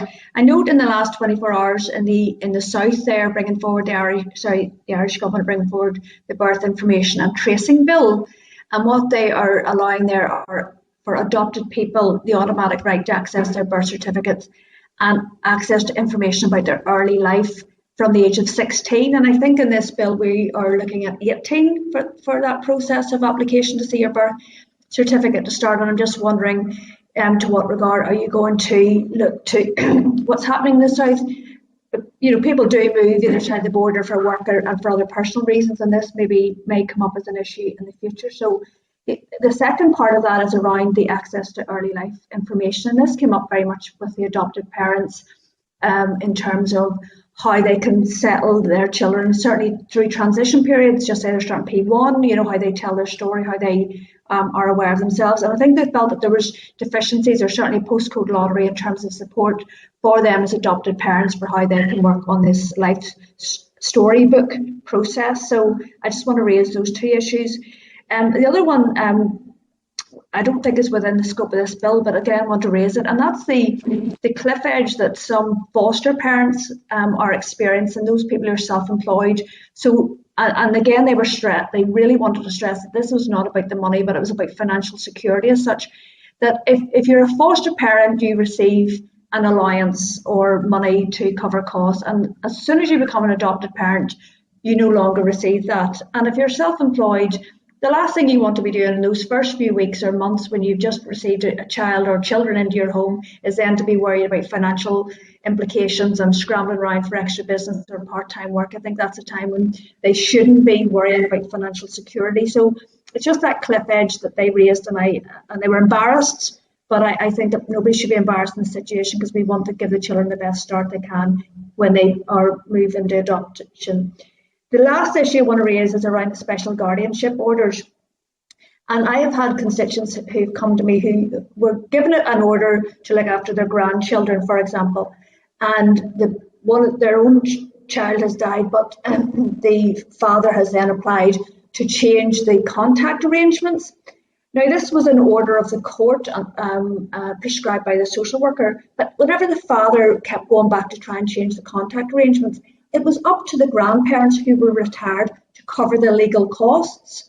So they're up into mid-teens of thousands of pounds because they have to keep challenging what the court has said every 2 years. And I'm just wondering around the costs for when the parents who've had the children removed can challenge any orders, how the people who are actually looking after the children can be supported financially and practically as well by the state, because effectively they're seeing out their orders. And I hope that makes sense. But I just want to raise those issues, and I'm not sure whether you have a response now, but there's certainly things that are on my radar. Thank you, Chair. Thank you. Yeah. starting with your first point, Paula, about the legislation being brought forward in the South, the information and tracing bill. I mean, we had a look. I mean, this was only published yesterday, so and we did have a look at it, and we did note the age difference in terms of access to birth information. The point that I will make is that access to birth information has been in place here for a considerable period of time. So this is not being introduced by way of the Adoption and Children Bill. It has been in place. I'm not quite certain why in the South they've decided that they're going to alter the age to 16. We look at that, and Paula, to see what the thinking is behind that, and whether there are any differences between the two jurisdictions that actually justify that, or maybe even require it. The second bit then about access to early life information. I mean, I may ask Frances to come in on this point. But that is part of the process of getting access to your adoption records, for example, so your early life information will be central to that, and there are support services and everything in place to assist with some of that. I'll let Frances come in a minute if she has anything to add on that particular point. On the cliff edge point, Paul, a couple of things. In my understanding is that a foster carer who becomes an adoptive parent, certainly the option of getting an adoption allowance in place of a fostering allowance is there. Now, why it may not be happening in all cases, and if that is the case, we would need to look at to see why that is the case. The other point that I would make is that with the introduction of an SGO, that may be another route for foster carers, all subject to their own decision making. So while some foster carers can only adopt at the minute, in the future, an SGO will be an alternative route for them to obtain parental responsibility and other things for the child in their care. And then on your last issue, Paul, I would need to look at that in more detail to see why that is the case, and whether there is anything that can actually be done about it. It doesn't seem quite right to me based on what you have described, but it's certainly something that we're willing to look at and maybe provide some advice to you in writing on that particular point. No, I appreciate that, and obviously it's a very sensitive case, and I'm happy, Eilish, to engage with you in finer detail outside the committee, because I do think we have an opportunity to address it, and as I say, there's a lot more detail to it, but it's certainly around that challenge in the court. I suppose the issue. What was the other? I think you've got it. Paula, maybe can I just come in there in relation to contact for SGOs? When making a special guardianship order, the court will have the power. It's actually required. The court will be required to consider whether a contact order should also be made at the same time as the special guardianship order, in order to provide clarification around the contact arrangements going forward. So, whereas possibly what the current order was about was maybe residence order or something along those lines, an SGO, the court will have the power to set that all out and clarify the position. And then we have funded for mediation to be provided by trusts in relation to supporting those contact arrangements post the making of an SGO. So might give some reassurance. Yeah, I suppose it's the years later, Julie, when the children are maybe, again, I don't want to labour it, but, so at the time they may be happy with it, but, as the passage of time might say, actually, I'm no longer happy with meeting them in a contact centre. I want them to be able to come to my home, for example. And it's that years later that, this spectre, that this could be challenged at any time at great costs. I mean, I will just come in a bit there, Paul, on that we really envisage the availability of support in terms of both, for special guardians as well, that will be ongoing, so that the discussion about those situations hopefully will be easier and will be available, because the support will be throughout, the child or young person's childhood. So we're really hoping that will strengthen the support that those kind of parents, grandparents would get.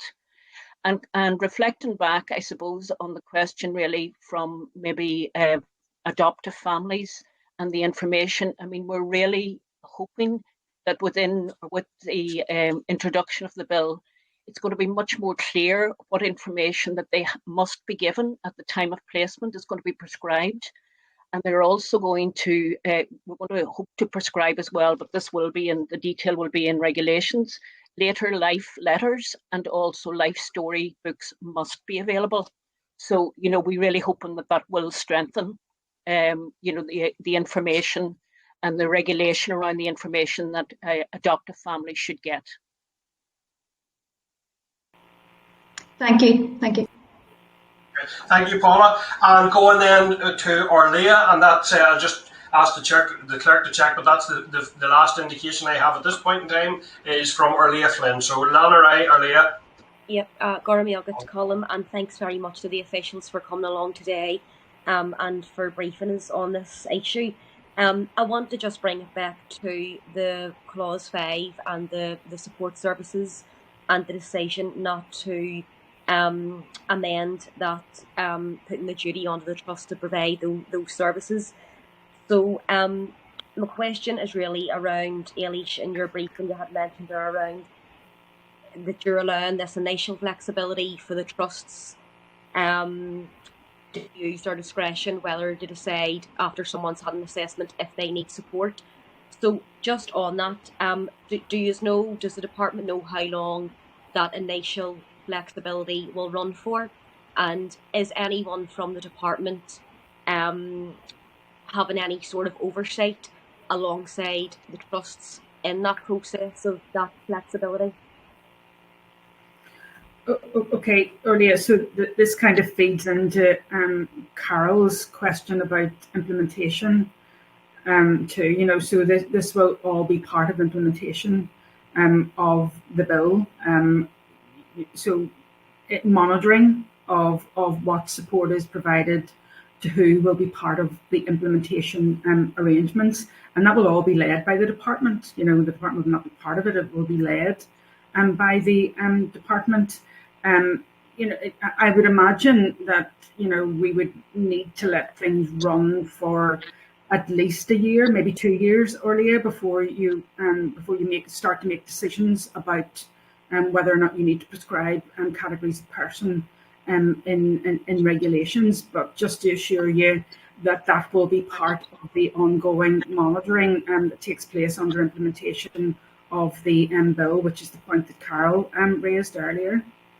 Yeah, no, and I understand that, and I suppose I'm just trying to think how it might be helpful to, because the fact that the clause isn't being amended to put that statutory duty onto the trusts, then, could we be more specific or more detailed around then how long you expect that period of flexibility to run? And the only reason why I'm saying it is because I know that it's saying that, so obviously then you're giving the trusts that discretion to decide where the support is needed, but it also says that that's on the basis of need and on the availability of services. So what my concern would be is that, in certain areas, if services aren't locally available to the trusts, then are some families and individuals going to be at a disadvantage to receiving that kind of support? And that's why I think that issue around that flexibility with the trusts, the time period, I think is quite important. So I do accept then that obviously that will be captured then within the process of the review that you're carrying out, and not where you're keeping it all under sort of observation. But the second question around that, Eilish, was see in relation to that, the capturing of the range of adoption support needs. Has any of that work, was any of that work not carried out up until now in the run-up to the formulation of this bill? or is that really only starting now then when you're working with the trusts around this flexible initial flexibility period? Okay, so and taking your first point again then about the potential for services not to be available consistently across the region. I mean, you need to bear in mind another duty within the bill. You know, there will be a duty to provide certain services on the face of the bill itself. You know, so for example, counselling will be required to be provided. Advice will be required to be provided on the face of the bill. But there's also power there then within regulations actually specify other services that must be made available, and that will be obviously across all trust areas. And Julie has referred to some of those services earlier on, including things like therapeutic services or services to facilitate contact or to prevent adoption breakdowns, etc. So you need to read this in conjunction with other duties that the bill actually creates.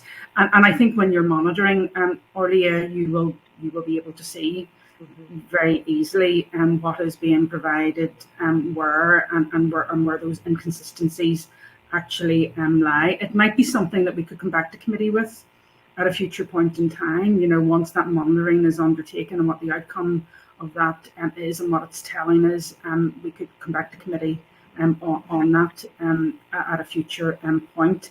And in relation to your last question then about the range of adoption support needs, yes, absolutely, that was undertaken. In fact, it was necessary to be undertaken to be able to cost the bill. And for example, you know, so again, an assurance. It was done.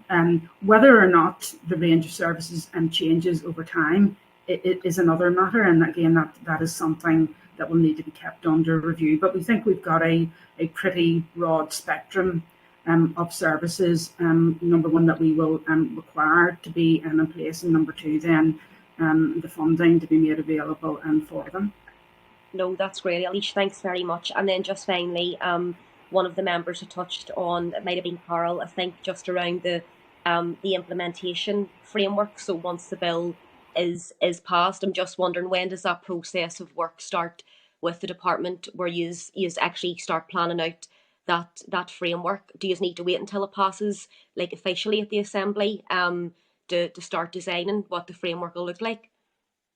The initial design work has already taken place, you know, so again, this can be provided to committee if you want it, but you know, the phasing work has been undertaken. What is going to be done when, you know, and Julie has given you some examples of what will be done immediately and what will be delayed until year 3.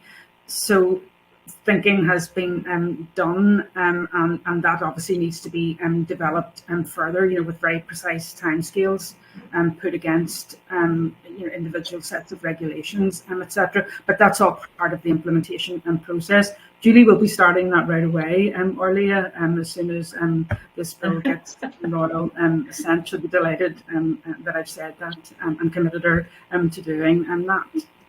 Oh, no, that's great. I actually already have a member of staff already starting to look at the early regulations that would be needed for the transitional adoption support regulations, because we appreciate that we'd want to bring those ready, you know, as early as possible in the new financial year next year. So some of the work we're already starting to scope out. Yeah, no, that's brilliant. Thanks very much for that. And I suppose it would be useful if the committee members are in agreement, if you could share that information, the work that has been done up until now around the implementation framework, and then down the line how that observation goes with the trusts in that flexibility period. That would be great to see any of that additional information. Okay. But thank you very much. Thank you.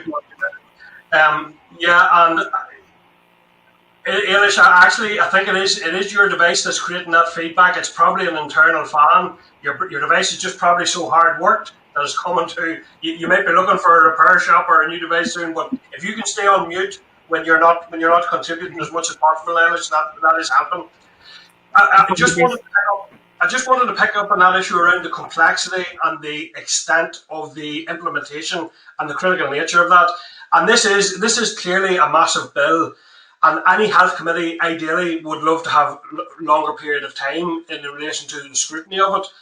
Although we have also heard significant evidence that the bill is so long overdue that it's important that it progresses as well in support of the children that we're talking about.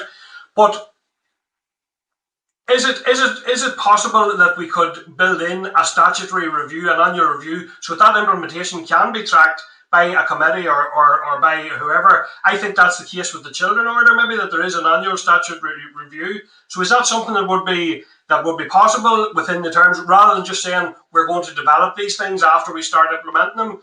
Can that be done on a statute and put it on a statutory basis, where there would be an annual review on a statutory basis of the implementation? Colin, that's something I would like to take the view of council on. The children order provision that I think that you're referencing is a requirement to produce an annual report. Maybe not the same thing. Colin, if you don't mind, let us take the advice of council on that. I don't know how unusual or otherwise that is within legislation, but we'll note it, we'll seek advice and come back to you. Okay, that's fair enough. So I'm going to go to Colin McGrath and then a quick point from Carol, and then I think that's us about finished. So Colin, go ahead, please. Thank you very much, Chair, and thank you for the presentation. Yeah, I think maybe that implementation phase is something that's going to be quite critical. We met with, for example, parents there a number of weeks ago, and we were hearing lines like, you have to fight for everything that you've got to get. It's the charities that are providing the support, but they don't get the information. There's a lack of continuity amongst the sector in terms of having 4 social workers across the time that they're working. The fact that there's a lack of trauma awareness. There were significant concerns on the ground about the processes that were being delivered. And I suppose maybe if you're looking at that implementation phase, it would be good to hear how you intend to engage with the sector, to hear what the problems are on the ground and the problems that people are facing, and then how you can implement this bill to actually address those, because that's what adoptive parents and potential adoptive parents are actually looking for. They're looking for the sort of the hope that this bill will actually address a lot of the issues and concerns that they've went through. And I would also echo again the remarks about the financial assistance, because that was something that came clear, that there was that sense that if you foster, you get lots of help and assistance. If you move to adoption, then it stops, and that there could actually be a barrier to some people actually taking on the role of being an adoptive parent, and that actually would be counterproductive to what the process is trying to do. But there were 2 other issues that were raised, and I was wondering if you could let me know how you feel that the bill actually addresses them. The first is there was concern about the lack of connectivity between education services and adoptive children, whereby there is lots of evidence that they are significantly underachieving comparing to their peers. And in some other jurisdictions, there's actually within there are systems, there are grants that are available to provide additional assistance and support for young people in their education, which would try and help to address that imbalance. So if we maybe just get some thoughts, if there's any clauses within the bill that would help to address that or allow that to open up in the implementation stage.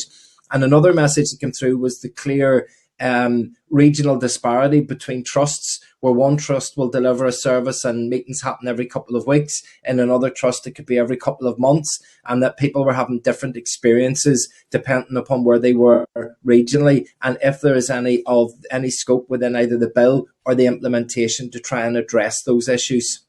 Thank you.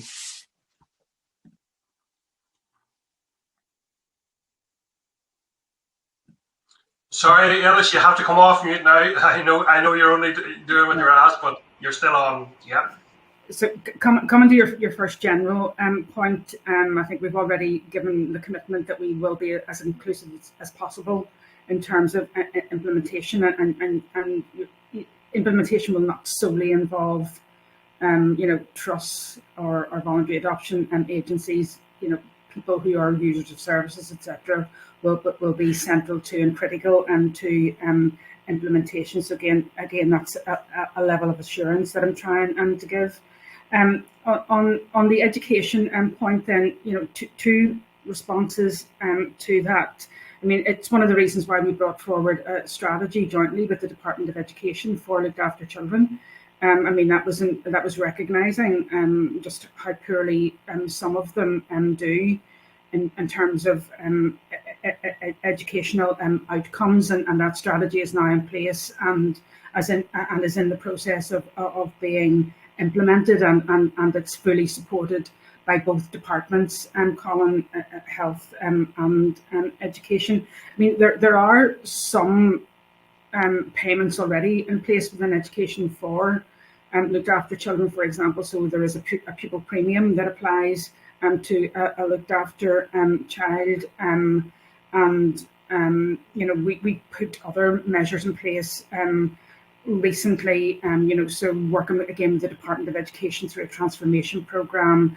There is now a looked after children champion and within education, so that is all done on a joint basis at the departmental level and also at agency level.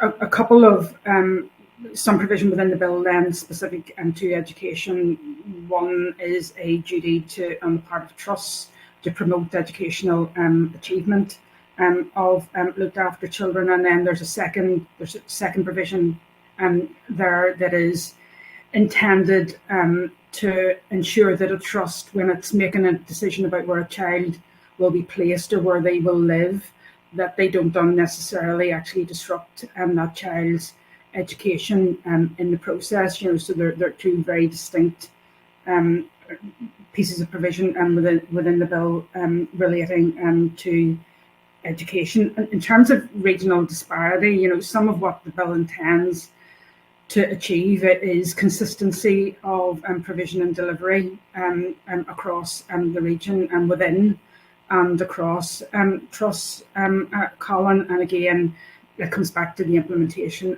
point. A good implementation arrangement and framework should begin to expose some of that disparity if it exists and continues to exist in the future. Thank you. Just two wee small points on that. This is my own lack of understanding, so it's just to help me. But in terms of LAC children, as they're called, the LAC, is that, would a child that's adopted be considered a looked after child, or is that definition changed whenever they actually become adopted? That they're no longer a looked after child, that they're defined as does that change? In other words, are they not able, as an adoptive child, to be able to avail of those looked after children funding streams? And then just a comment on the educational achievement. I think we've had presentations where we do have some concern about the word promote, because promote can be, hey, get out there and do great. That's not necessarily what may make the difference. It may mean a lot more than that. So it's tightening up the language around the word promote. But that's a comment. But just that question about whether adopted children are considered looked after children for availing of those grants. Okay, so an adopted child is not a looked after child. At the point when they become adopted, their looked after child status falls away. But you're quite right. The majority of children who are adopted now actually have come through the looked after children system. It's why, for example, we have certain support services in place within each of the trusts that are targeted not only at looked after children, they're also targeted at adopted children. So each trust, for example, will have a therapeutic service for looked after children and adopted children, and it just recognises that those difficulties that they may have had while looked after haven't fallen away when they are adopted. That pupil premium that I've referenced doesn't, to my knowledge, actually apply to to adopted children, and I think it was something that we tried to do a number of years ago. We tried to using that word promote again, and the Department of Education to apply that premium to adopted children, but I think the decision was made not to do it at that stage. I don't know whether Julie or Francis want to say anything else about other services that are provided to adopted children. I'm thinking about TESA, for example, that provides training against schools for so that schools are aware of adoption and what adoption means and the trauma that might be associated with children who are now adopted. So there are a number of measures in place, Colin, that are intended to support adopted children who have been through the looked after children system. I could just add that certainly in relation to some of that support, we have costed on the basis that funding will be provided to allow that to continue for adopted children going forward under the bill, such as Tessa. Also, coming out of consultation, we received quite a number of suggestions around educational issues that weren't within the scope of our bill or within even there was something that the Department of Health could actually legislate for or make decisions on, but we did share those with the Department of Education, and I understand that they will be sort of considered and kept under review going forward under anything, any joint working between the two departments. And I suppose the only other thing to add, Colin, is that the strategy that Eilish has referred to, the joint strategy with between health and education, also covers children who've been previously looked after, and obviously the children who are adopted have been previously looked after. So it is a way of fitting them in to that system as well. Thank you, Colin. And Carol, a brief point to Carol you were looking to make, and a clarification, I think it was it, or a question?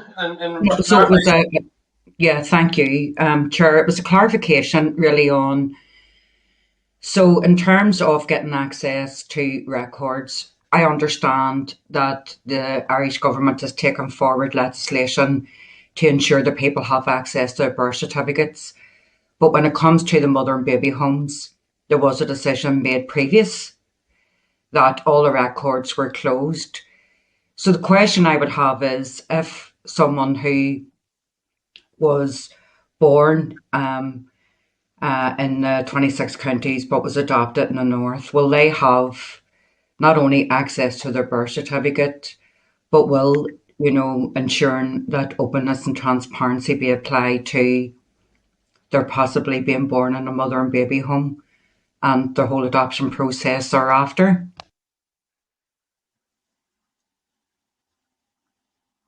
Yeah, Eilish?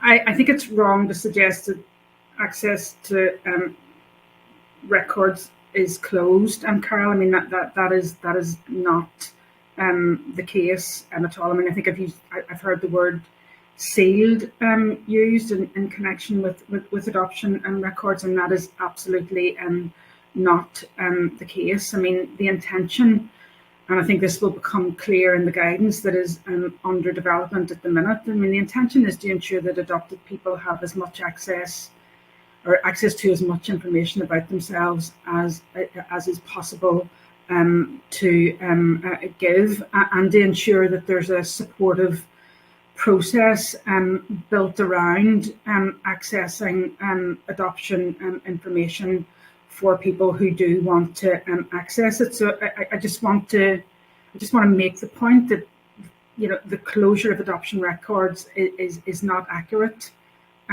Carol, and we're currently working through a process of ensuring that adopted adults, regardless of when they were adopted, have access to as much information as possible in a very supported way.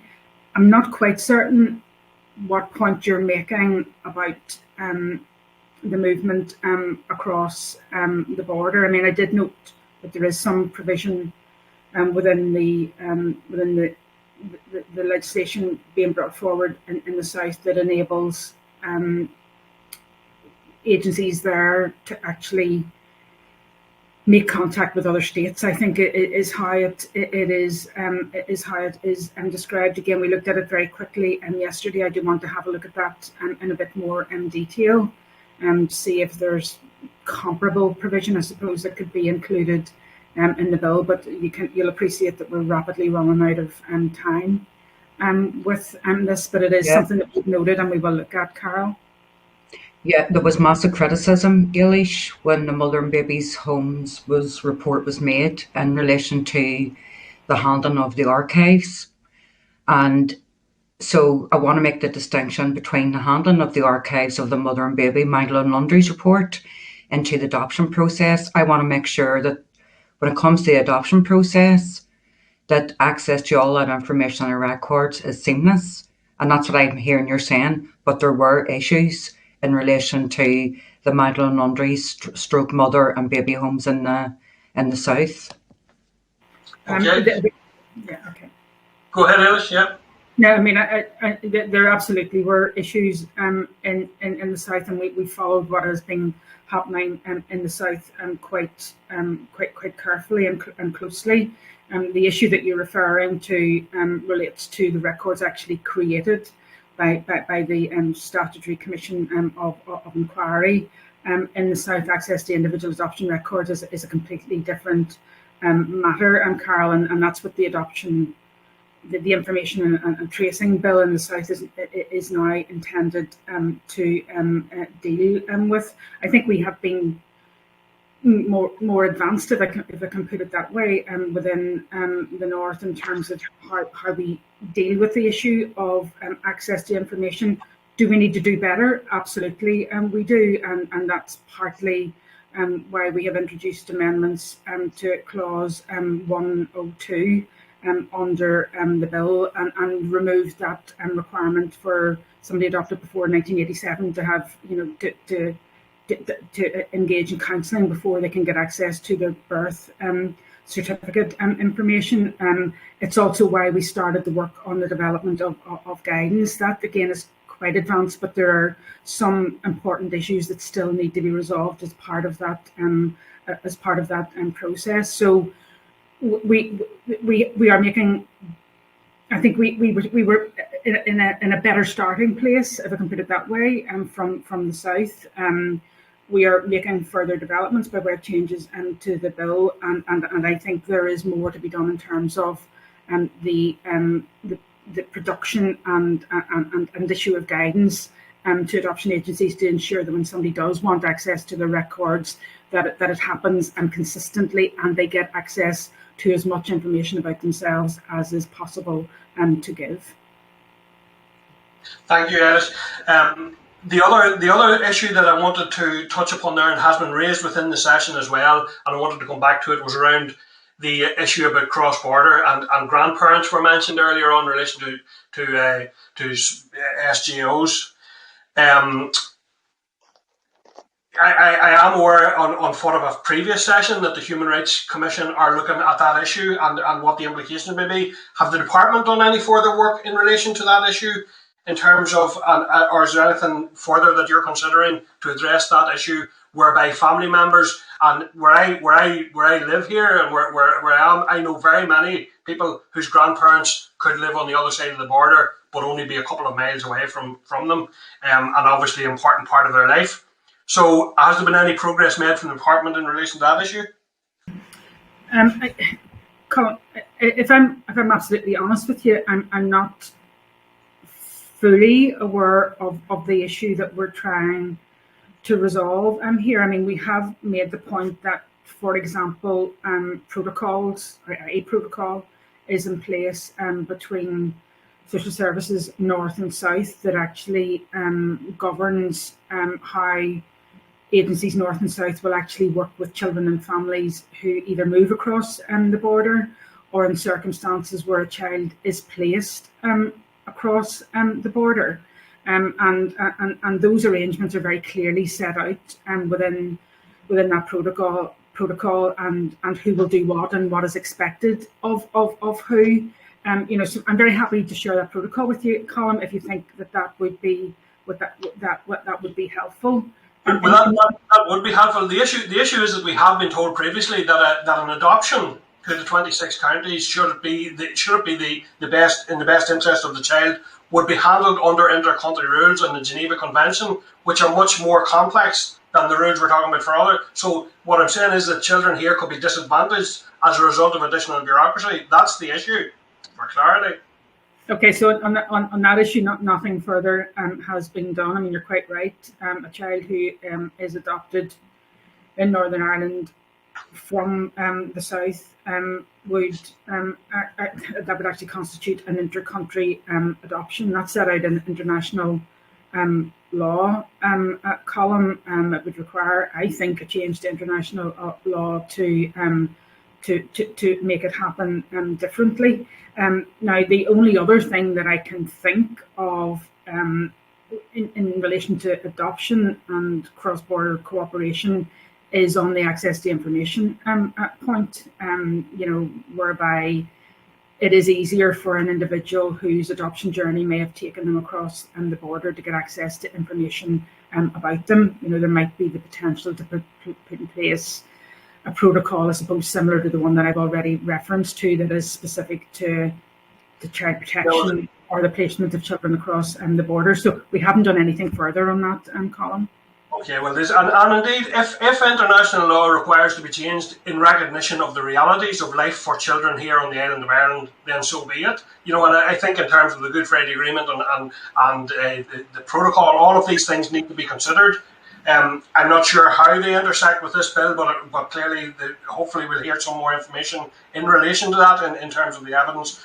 But it is an issue that I think we need to streamline and open up that potential in the interest of these children. The other thing I want to just leave you with maybe actually is a couple of messages from the session that we did with children, just to amplify their voices a little bit, and also to reflect on the fact that both with the parents and the children, there was a lot of talk about the inconsistency across practice.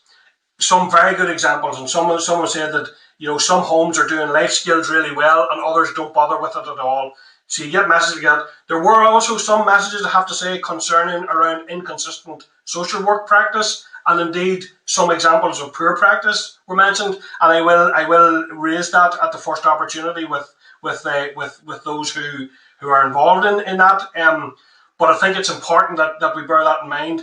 But two of the things that I wanted to flag up in particular were one of the young people went to a course in England, but all of her support network were here. And she said that she felt that the authorities or the trust were, and to quote, ready to close her case without a second chance because she was now in England. So I think that needs to be considered if people travel, young people are travelling across these islands, east, west or north, south, that the supports would follow them in whatever way works for them. The other thing, and I think it was value in young people's expertise was a theme. And there was one thing that was said that I think was really quite profound by one of the young people, and it was that around the issue of having options.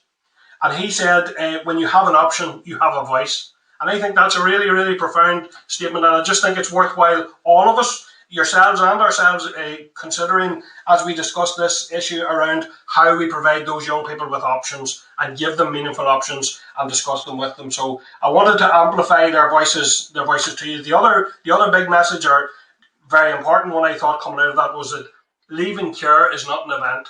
And some of the young people said this, it's not an event, it's a process. And they need to be supported throughout the process. So I just wanted to sort of raise their voices on their behalf and indeed to thank them again for sharing their voices with us, and I'm sharing all to you. So do you want to say anything in closing, Elish, or are you content then? Mute. You're on mute, Elish. Done it again. I mean, there's one thing that I should have referenced, and thank you for prompting me to do it. In terms of the inconsistency of practice issue, and maybe poor practice, also that you've referred to, and I have indicated this to you before, Colin. The plan is to undertake what we're calling a fundamental and independent review of children's services here in Northern Ireland, and that review, everything going according to plan, should actually start at some stage in February. The Minister's intention is to advise the committee about the review and what it intends to achieve and what it will look at and who will be involved in it, etc. That information should come to committee hopefully before the end of this month. and there will be obviously an opportunity for the committee to be kept informed and advised of that review while it's happening, and also when it concludes. And central to that review, Colin, will be the voice of not only of children but also of parents. So there will be mechanisms put in place as part of that review to engage children and young people in the review, and also to engage their parents in the review. And that's parents who may have had experience of child protection services, their children may have been taken into care, their children may have been adopted, for example. But more information on the review will be with you in the not too distant future. Yeah, and I'm delighted, and I welcome that. I think that's a very important piece of work. And I know you've reflected this as well, but just to reiterate, the fact that it's not just individual practice, but it's structure within the trusts, variations across trusts, as well as variations across individual practice. And as I say, some good as well, some really good examples. And what we clearly want to do is develop the good examples and roll those out across and reduce and minimise those poor examples. So I want to thank you all for your extensive engagement here this morning. It's been quite a long session. This is a complex bill, and I want to thank you for attending the session today, and to wish you all the best in the time ahead, and indeed a happy new year to you all for the incoming year. And thank you. Okay. Okay, members. Yeah. Okay, thank you. So, members, we will be returning to deliberations in relation to this. So, we'll be coming back to this. But for now, I propose that we take a break there. We've been going for some time now, so I'm going to take a brief break there, and I think we'll come back at 12 o'clock. So that's about a 14-minute break, members, and resuming again at 12 p.m. Thank you. And Claire, could you just advise when we're off the public session?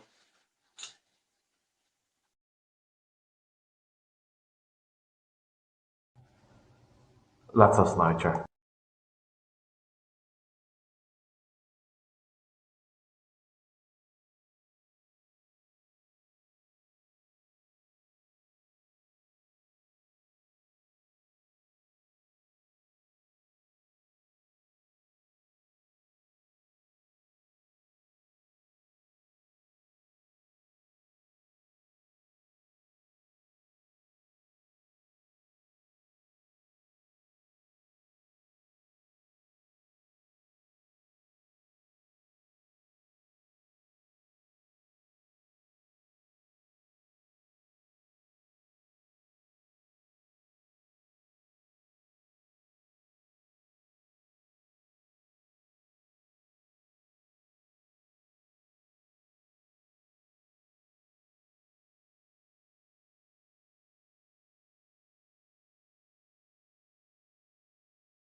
Hi, Keith. Are we back on? Okay.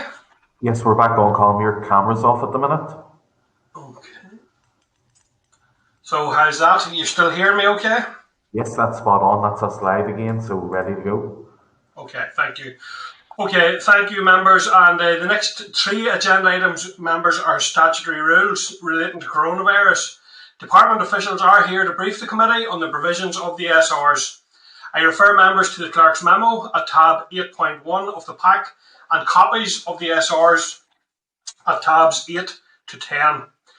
I would like to outline, members, that SR 350 was laid in error and should have been SR 349. A copy of SR 349 is included in your table packs at tabs 10.3 to 10.5. Members should note that there is an error in SR 349 that states the date it was laid in Parliament. This should have read that the date it was laid in the Assembly, and we are waiting for a correction slip to rectify that error. Members, I would also outline that the examiner has flagged up some issues to the department in relation to SR 348, the wearing of face coverings. So I now welcome by Starleaf, first of all, Elaine Colgan, who's Head of Protection Branch 2 in the Department of Health. Good afternoon, Elaine. Can you hear me okay?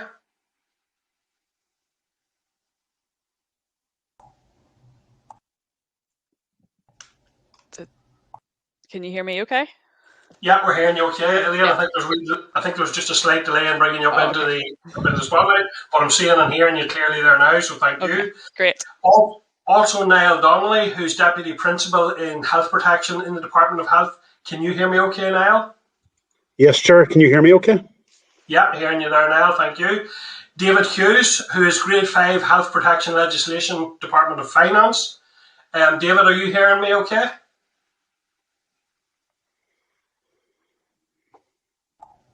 Sorry, Chair, we seem to have lost David. We'll try and get him back on and in when he gets back on. Okay, so we move on then and check with, do we have Jane Holmes? Jane is Head of COVID Strategy and Recovery Branch in the Executive COVID Task Force. Jane, can you hear me okay? Yes, Chair, I can hear you. Can you hear me? Yeah, hearing you loud and clear there, Jane. Thank you. So thank you. That's everyone in place. Hopefully we'll get David before he's required. And I'd like to welcome you all to the committee this afternoon. Thank you for coming along and briefing the committee on these SRs. So Elaine, I'll go back to yourself then, if I may, and if you could go ahead with your presentation or outline how you're going to deal with the presentation. No problem. Thank you, Chair, for the invitation to attend today. Today we are considering 3 statutory rules, and just with the period of leave, that's why there's so many of us here today to cover them. So we'll each take the relevant amendment. I will begin by briefing on amendment number 20 made on the 9th of December. And then I'll hand over to David, who I can now see has joined the meeting, and hopefully we can hear him as well. But I'll hand over to him for amendment 21. Made on the 23rd of December, and Niall will then brief on the 3rd SR, which is 348, number 8 amendment to the face covering regulations, and that was also made on the 23rd of December. So firstly, amendment SR number 334, which was amendment number 20. It makes some changes to the regulations regarding COVID status certification, and that was largely as a result of stakeholder engagement which took place during the 2-week grace period following introduction of certification. So the changes were as follows: the removal of the definition of active period, which was simply a tidying up exercise that Department of Finance had requested. We amended the required time frame for the negative rapid antigen test. It had previously been 48 hours before the event or entrance into the relevant premises. That was amended to the same calendar day or the calendar day before, and that was simply to align with how the NHS reporting system works. There was a removal of the requirement to provide photographic identification if the evidence itself provided for certification included a photo, and that was simply to provide clarity that if you use the domestic COVID certification app where the photo is on the screen, you don't need separate photo identification. And we also reworded entirely Regulation 16E to ensure greater clarity on the original intention. The original drafting included some long sentences without punctuation, and depending where you put the punctuation, depended how it was interpreted. So a number of stakeholders had interpreted it differently. So we were just absolutely clear and reworded it entirely to make sure everyone understood the requirement. Some further minor changes were made to the wording to clarify who was responsible for relevant premises or event, where the premises owner themselves may not actually be involved in organising the event being held there. And a requirement to have a system to verify certification is in place for all those who enter the premises at the point of entry. So I just would like to stress that there was none of the changes made in this amendment were policy changes, so there wasn't an executive discussion as such. They were all bringing previous policy into line and just clarifying wording as a result of stakeholder queries. So if David's able to partake okay, I will hand over to him for Amendment 21. Yeah, go ahead, David, please. SR 2021 number. David, we're not hearing you. Sorry. And on relations. David, just sorry to interrupt you, but we weren't able to hear you there. Just start again, please. I'm not sure if you're back online now.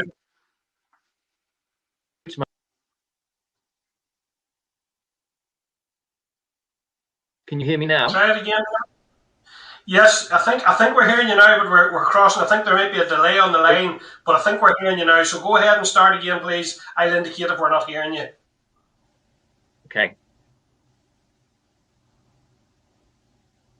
Right. So this set are the SR 2021 number 301 regulations. No, David, okay. We're not made on the 23rd of December. I David, think we're not maybe Chair, would it be helpful? Yeah, if I'll just, I have David's briefing, so I can read the briefing. Hopefully, we'll be able to get David for questions. So SR 349 was made on the 23rd of December. Regulations 7A, 9, 14, and 18 came into operation on the 26th of December, and the remainder of the regulations came in on the 27th. The amendment made the following changes. It reintroduces the requirement for customers to be seated in hospitality premises and sets out the same qualifications as before: entering or exiting the premises, accessing a table, making a payment, placing an order for food or drink in the case of unlicensed hospitality only, accessing a buffet or carvery, accessing a toilet, baby changing or breastfeeding facilities, or a smoking area. The amendment sets out a similar requirement to ensure customers are seated in theatres, concert halls, conferences, and similar venues. At the same time, it places a restriction upon indoor standing events, with exceptions for funerals, weddings, civil partnership registrations, and communal worship, religious worship. In the hospitality sector, it reintroduces a limit of 6 people at a table when from more than one household, or 10 if it is one household, not including children 12 and under. It also places a legal responsibility on shops and retail to ensure that risk assessments are carried out and all reasonable measures are in place to reduce transmission. It places a requirement on office premise owners to have reasonable measures in place to comply with 2 metre social distancing. Prohibits dancing indoors in hospitality venues, with the exception for dancing at an event to celebrate a wedding or civil partnership. It requires nightclubs to close, and it also inserts some necessary definitions of shops and offices to make relevant internal references within the regulations. So I will hand over to Niall, who will finish the briefing with the face covering amendment number 8.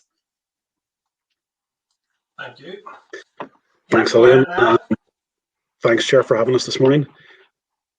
So Amendment 8 to the face covering regulations was made on the 23rd of December, and it came into operation on the 27th of December. It made a number of amendments. So first of all, it amended the list of reasonable excuses to not wear a face covering by removing the provision for severe distress. So this has been replaced by an onus on the individual to provide proof of exemption on medical grounds by way of disability within the meaning of the Disability Discrimination Act of 1995. Enforcement for this provision was originally due to be delayed until the 7th of January. However, that has since been extended as work is ongoing on the enforcement scheme. The amendment also removed the requirement to wear a face covering when in the outdoors area of a transport service premises. For example, it had been the case that a face covering was required on a train halt, regardless of any other individuals present. So this provision removes that requirement. And finally, it makes a minor amendment to the requirement to wear a face coverings on a ferry So on the outdoors area of a ferry, it had previously been the case that there had to be 2 metre social distancing in place before a face covering could be removed, but that requirement has since been removed. And this is to ensure alignment of regulations, as social distancing is not required outdoors in any other scenario. I trust that's helpful to members, and we're all happy to take any questions that you may have. Okay, thank you. So is that all the briefings complete? Yes, Chair. Elaine? Okay, so Elaine, there has been some issues with the regulations that are before us today. Cross number, can you outline the issues that there have been in relation to 349 and 350? Yes. So 349, as you mentioned, was laid with an error in it that said laid in Parliament as opposed to laid in the Assembly. And just through human error, fixing that error created other errors. So essentially, the regulation that is in place is 349. We issued a correction slip this morning, in fact, to the Business Office, and they will process that shortly. 350 is not a legal regulation and should be removed. And we are working with the Statutory Publications Office to get that removed as well. Okay, and in relation to 348 then, how does the Executive's decision to suspend the plan affect the rule? And will that rule be revoked, or is that rule being amended, or where is that at now in relation to the executive decisions recently? Jane, do you want to take that question? Yeah. So Jane, yeah. Sorry, Chair, question, Jane, okay? Just to clarify, this is refers to the extending of the grace period for exemption on face coverings. Yes. So the Executive is actually considering a proposal on how to take this forward. So the grace period remains in place. So it's being considered as we speak. So at the moment, I can't give you an update on exactly where it is, but a proposal has been submitted to the Executive that is now being considered today. And is that likely to lead to the revocation of this and the replacement with another one, or will it be an amendment to this, or how will that work in practice? It would be an amendment. Oh, sorry, Jane, go ahead. Sorry, I was just going to say that it would be an amendment. Yeah. Okay.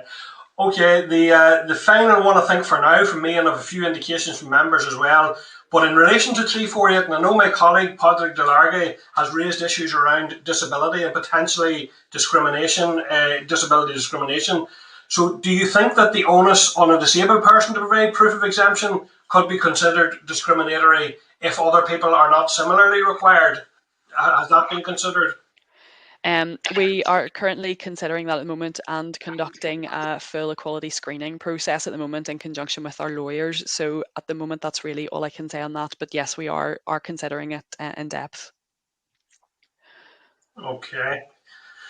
Okay, I'm going to go across to members then. So first of all, I'm going to our Deputy Chair, Pam Cameron. Then I have Jerry, Carol, and then Colin McGrath have indications in that order at this point in time. So Pam, go ahead, please.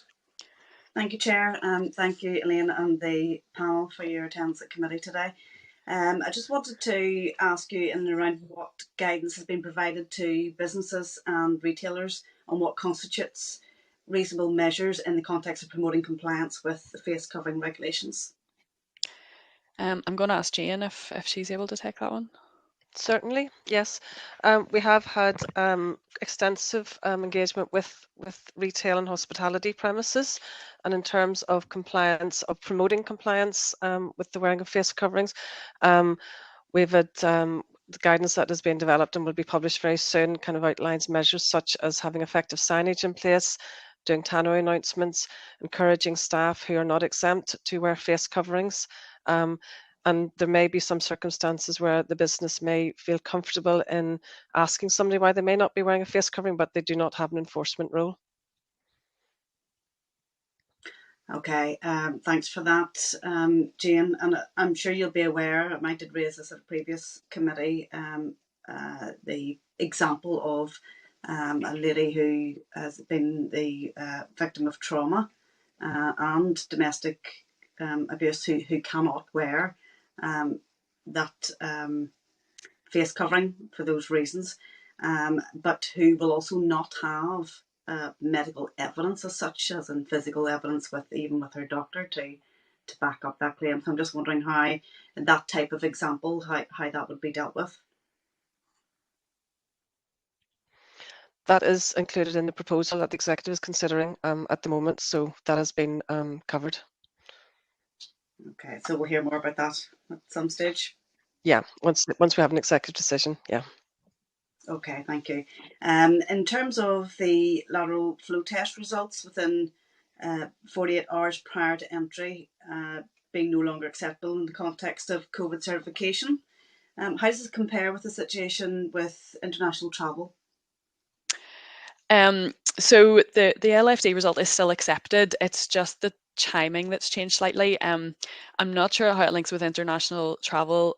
The reason for our change was because if you upload an LFD test result to the system, you can only do it for today or yesterday, and there's no timestamp on the notification. So the sample, it's really just by the day of the sample rather than the date. So that would have made it difficult for a venue. Say, for example, an event was on a Saturday evening. If a person had a result from Thursday, it would be difficult to know if it was in the 48-hour window or not. So just to provide that clarity for enforcement officers and for venues, it's the calendar days is being used instead. So I wouldn't know how that links with travel, but we can certainly provide that information to committee afterwards.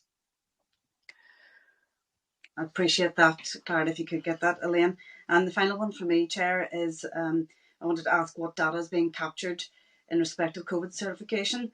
How is transmission linked to these settings being monitored? In terms of the transmission element, I'll take that and then I'll maybe hand over to Jane on the data for the adherence generally. The transmission is being monitored really the same way as usual, in that there's a kind of a surveillance by the Public Health Agency on clusters and outbreaks. It won't be possible really to determine exactly what impact certification as a measure itself will have on transmission. We've always said that it's difficult to pinpoint the exact impact that one measure has. It's a package of measures really that just bring everything together and have the impact collectively. So that is still being monitored through the Public Health Agency, and they publish a weekly report on the clusters and outbreaks that's online for anyone who wants to look into that in more detail. And I'll maybe ask Jane then on the data for certification generally, if there's anything from her side. Certainly, yes. In terms of data for certification, we can provide information in relation to how many certification applications have been made, if that would be helpful. And in terms of adherence, evidence back from the police and local government is that there is good compliance across businesses. Very rarely is there any need to go as far as enforcements. The police and local government are engaging their 4E model, which is to engage, educate and encourage before they would go as far as enforcement, and that has been effective to date. I think the only instance where there might be any enforcement required would be where there is a number of breaches of the COVID regulation by businesses, and in which case the businesses are asked they're given closure notices until it's fixed, and it's very rarely any longer than 24 hours, and then they can go back and be inspected, and there's evidence that the issues are being addressed effectively. Okay, can I thank you both for that? I suppose, Jane, any information that can be provided to committee is good and welcome. Thank you for that. I suppose Certainly. Just maybe as a final comment or question, Elaine, given the changes in testing and given that even the Chief Scientific Advisor has said now that infection numbers are actually not effective in monitoring where we are in the pandemic. I'm just wondering how does that all marry up now that when you have much less figures or you've less accuracy now because you're relying on people reporting lateral flow test results online. I suspect that's probably not happening to a large degree. I don't know how you track that, and I don't know how you compare that. I don't know how you gather information on the clusters and outbreaks. I don't know how the PHA can contact trace given that particular change, and we understand why that is because of the huge volume now of positive cases. But how do you gather evidence, and how do you link that to the effectiveness of the COVID certification scheme? Yeah, so thankfully, and I suppose in some sense surprisingly, it actually has been quite good in that people have been reporting the positive LFD test to contact tracing, and they're getting those literally by the thousands every day. So there has been a really good uptake on that from the general public, and we should thank them for that and encourage that to continue. And once they notify that public that positive result, it's treated in the same way as any other would have been. So yes, the scientific team are creating kind of almost like a new baseline comparison with the changes in testing to try to ascertain sort of where we're likely to be in the pandemic. I think in terms of the kind of the future and assessing the restrictions, the hospitalizations and the pressures on the health system will probably become the more important indicator, which then creates the challenge that we will have to move much quicker whenever changes are needed, because we don't have that sort of 2-week lag before the serious illness would kick in. But so far, things seem to be quite stable or coming down, certainly in the last couple of days. So we are quietly optimistic, dare I say it, that we might be okay at this point anyway. Things can change, of course. Okay. Thank you, Chair. Thank you, Pam. Going then to Jerry Carroll. Jerry Lanneray, Liddahall. Thanks, Chair. Thanks, panel. Couple of questions. The face covering regulations and the reasonable excuses criteria. I agree with some of the comments the Chair made. I think there's massive problems with this. It's laden with problems. Already people with disabilities have been in contact with myself. I'm sure other MLAs as well, people with autism and other. We basically find this regulation quite stressful and harmful even. And that I think has to be stated. I think it's the wrong approach to go down. I think obviously people should be encouraged to wear masks if there's no underlying medical reason for them not to do so. And I think encouragement is definitely better. And I think there's a question around mixed messages coming out about masks, which has caused confusion and undermined the process. I'm not saying anybody presenting today has done that, but really just maybe a question for the committee more than anything on that is, I don't know if it makes sense for us if we're voting on this today and there's going to be a new SR effectively coming through, which is if I understood it correctly, where the executive are going to remove the requirement for people to present a reasonable excuse for exemption. So to me, that would be a totally different and new SR. So procedurally, politically, I don't know if it makes sense, but happy to if somebody can come back on that at the end. Just two other questions. The exemption around transport services, if I heard Niall, I think it was correctly, just a clarification, is that just an exemption just on ferry services outside and no other transport service? And then finally on number 21, 350, I've raised this at the start when the requirement to be seated in hospitality venues that was lifted several weeks ago. I raised the concern about that then. I cited a lack of evidence, a lack of medical reasons for doing so, but it was still obviously decided to go ahead. And now the opposite decision, this has been revoked and a new SR put in place. I think it's right that the hospitality people should be seated in hospitality venues, but again that creates confusion. It's implementing a rule change and then changing it several weeks later. So just on that, and my final question: has there been any new evidence that's come to light from any of the officials here, the departments, any of the officials to clarify, to support and to back and maintain being seated in hospitality venues to reduce cases? Thanks. Okay. So firstly, I think I should maybe clarify that I don't think Jane or I intended to convey that the executive were going to remove the need for a person to prove their medical exemption. The whole process that might be put in place is what's being considered today. So I wouldn't want to preempt any executive discussions and make sort of suggest that that's the way it's going to go. It might not be. Niall, do you want to take the ferry question, and then I'll come back and do the number 21? Yeah, thanks, Elaine. So, Jerry, on the ferry, it was the case that this, it was an oversight on our part that this wasn't changed some time ago. to align with other social distancing requirements outdoors. So it was really a tidying up of that regulation, and it just does apply to the outdoors area on a ferry. So it's pretty specific in that case. Thanks, Niall. On terms of number 21, I'll ask David if there's anything specific on the amendment itself to add, but just the general point about the situation being confusing with quick changes. I think it's really down to the fact that, legally speaking, and from a just sort of a policy and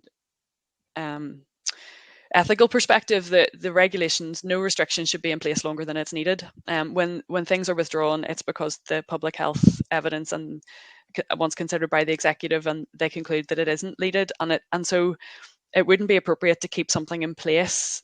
And I do accept that the constant changes where things are undone and then redone creates a challenge for people trying to remember what the requirements are at any particular time. But at the same time, we couldn't keep measures in whenever they're not warranted. So I guess the advice would probably be just to keep regular checks on NI Direct and the My Business Info pages online, and certainly we always publish whenever new amendments are made, and the written ministerial statements from the executive always give the intention before the regulation comes out.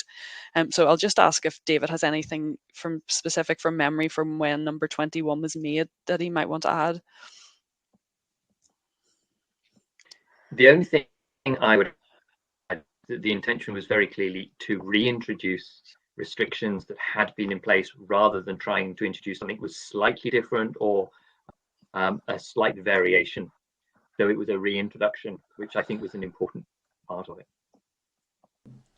Yeah, thanks. And just to clarify, there was no, as far as I'm aware, evidence provided for the initial removal of being seated at hospitality venues, and that's the point that I'm making. It creates confusion if it's now being reintroduced, if there's no medical reason stated for the initial or revocation of it and then introduction. So I think it's important in terms of creating a clear picture in the public, and if we're to encourage and make sure that they abide by the regulations. That's me. Thanks. Thank you. Colin? Thank you, Chair, and thank you for the updates on the regulations. Just, it's a really quick question, I suppose, in essence, because they're fairly straightforward. One was just to ask about the issue, is that a prescriptive list in terms of being able to move about in a hospitality sector? Because I know that I've had questions from people regarding gaming machines and pool tables, which is often for many people their motivation for actually going to a hospitality establishment, and there has been, because it's not specifically listed anywhere, are we to infer the fact that it's not listed as one of the acceptable reasons for moving about an establishment, therefore people shouldn't be using those? And the other one was just about the issue about the change to bring around that it's a point of entry is where you actually take people's to check the certificates and compliance, because I know for many organisations and many establishments that has become quite problematic, and has resulted in having to employ extra staff, and that's where a lot of the costs from. And I'm just wondering, it's a one size fits all policy, but there's obviously not one size of sector out there. I mean, you would have many rural pubs where there's just one person working in behind the counter, and that person is there for the whole evening, and there may only be a handful of people that come in, and that there's this creation of having to serve somebody, point at people, tell them to stay behind a door until they walk their way around. So, I mean, is there any way or opportunity for that one to be fleshed out to sort of say that, once your establishment is 50% or more capacity, then you need to move to point of entry, or if it's less than that, that you walk in and walk straight to a bar or straight to a table and get it scanned there? But just maybe some of the thoughts that there was in the background of that one. Yes, so I'll take that second point, and then I'll hand over to David for the games and snooker tables and hospitality. The point of entry checks, there was discussions at length on this with stakeholders as well, and with enforcement. The reason to make the change was to ensure that there was a firm point at which enforcement officers could say, if this wasn't happening, you're not complying.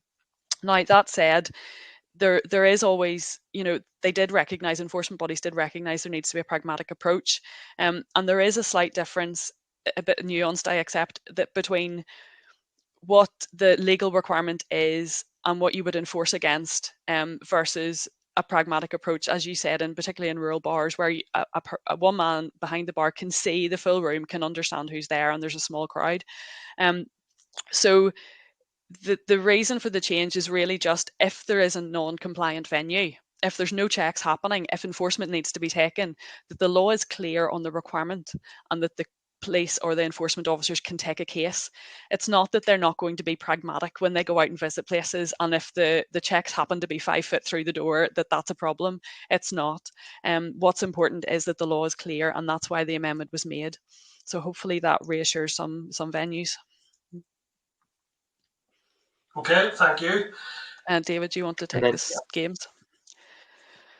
Yes, just in that list of exceptions to the requirement to be seated is a precise list of exceptions.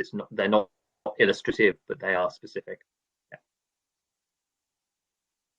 Okay, so can I just confirm from that then, pool tables and game machines are out?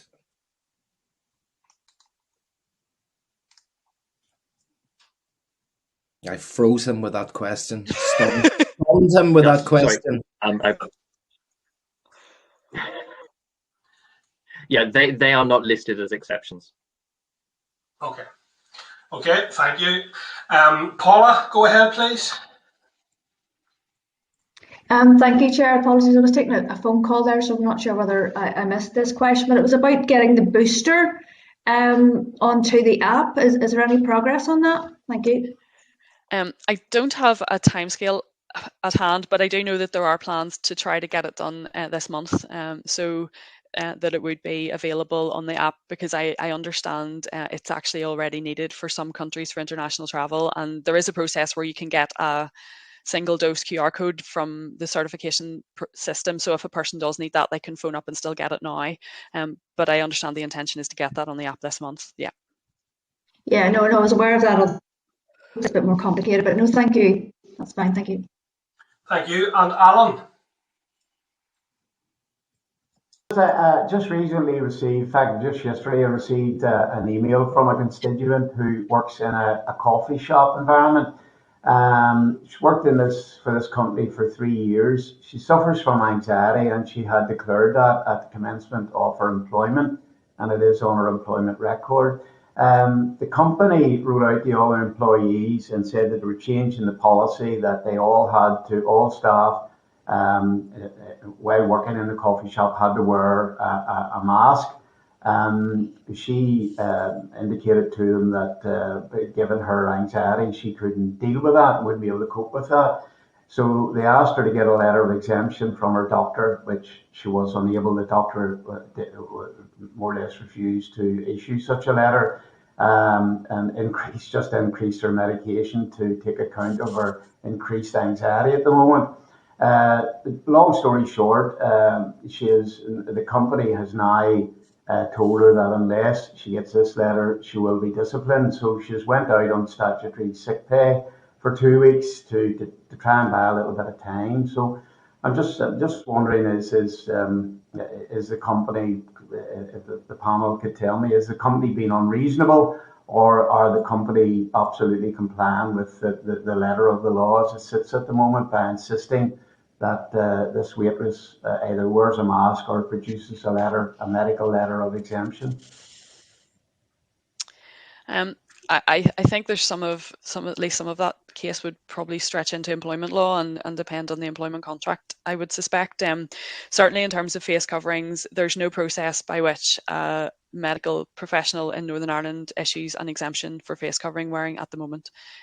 We've advised on our websites and on NI Direct that the public should not contact their GP asking for exemptions for wearing face coverings. GP services can't provide that service with such demands that's already been placed on them by people who are much more ill than people who need necessarily just to get a paper exemption for face coverings. So that is our public advice, that people do not contact doctors for that.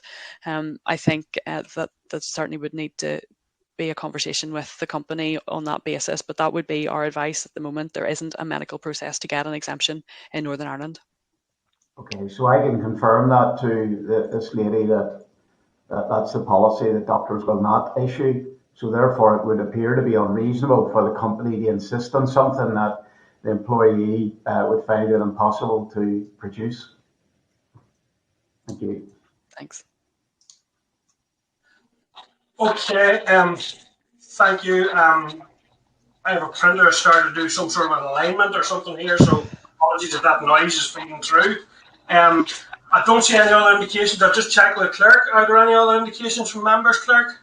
Sorry, Carol was looking in, Chair. Oh, yes, Carol. Yes, indeed. No, go ahead, Carol, please. No, Chair, maybe you're going to cover this in your alignment. My understanding was, I mean, some of these are subject to the examiner statutory rules seeking further information, so we're not going to cover them all today. Yeah, I'm going to come to them individually, and there are some proposals that I want to make in relation to those. Okay, so listen, Elaine and your team there, I think that's everything there from members for today. Pam, are you looking back in on an issue? Pam, I see your hand raised again there. Are you looking back in? Yeah. Yes, thank you, Chair. And it's maybe a little bit unfair, but it's just given the breaking news around the self-isolation period, which is going to be reduced to 5 days in England. Maybe you could give us a heads up whether we will follow suit and whether that timing would be the same. There's none of us that would be involved in the self-isolation proposal, so I honestly don't know. Sorry. That's worth a try. Thanks, Okay. Well, I suppose we can pick up on that by way of writing to the department, maybe, Pam, because it is an issue of concern, I have to say, and I think quite contested within the scientific fraternity and medical. So, okay. Well, listen, I think that's everything then, Elaine, for your team for today. Thank you for coming along. I want to wish you all a very happy New Year, and take care until the next time. I'm sure you will be back with us again, and we'll go through now individually the different ASRs that you have briefed us on. So thank you for that, and we can continue. Okay. Thank you. Okay, members. So I'll just go through them individually because there are a number of problems here that a number of issues arising that we need to take account of. So we'll go through them just step by step. So the first one then that we're going back to for formal consideration is SR 2021/334. I can advise members that the Examiner of Statutory Rules has no issues to raise in relation to this SR. Do members have any further issues they wish to raise in relation to that one? No. Thank you then. And that one was fairly straightforward out of all, and that was the one that didn't really have any particular problems. But so therefore, can I ask the committee ask members to agree formally that the Committee for Health has considered SR 2021/334, the Health Protection Coronavirus Restrictions Regulations NI 2021, Amendment Number 20, Regulations NI 2021, and recommends that it be approved by the Assembly. Are we agreed? Agreed. Yes. Thank you. So, members, then the rather more difficult one on SR 2021/348, and that's the face covering ones.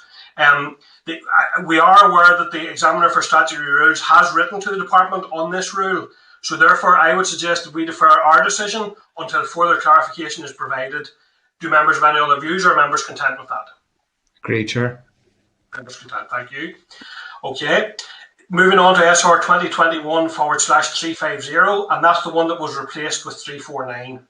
So can I remind members that due to a number of errors in the laying of this SR, the SR has now been replaced by SR 2021/349. The Examiner of Statutory Rules has reported that she's satisfied with the department's approach to addressing these errors. The Examiner has also commented on a minor drafting error in SR 349, but is content that the department will issue a correction slip and has no further issues to raise.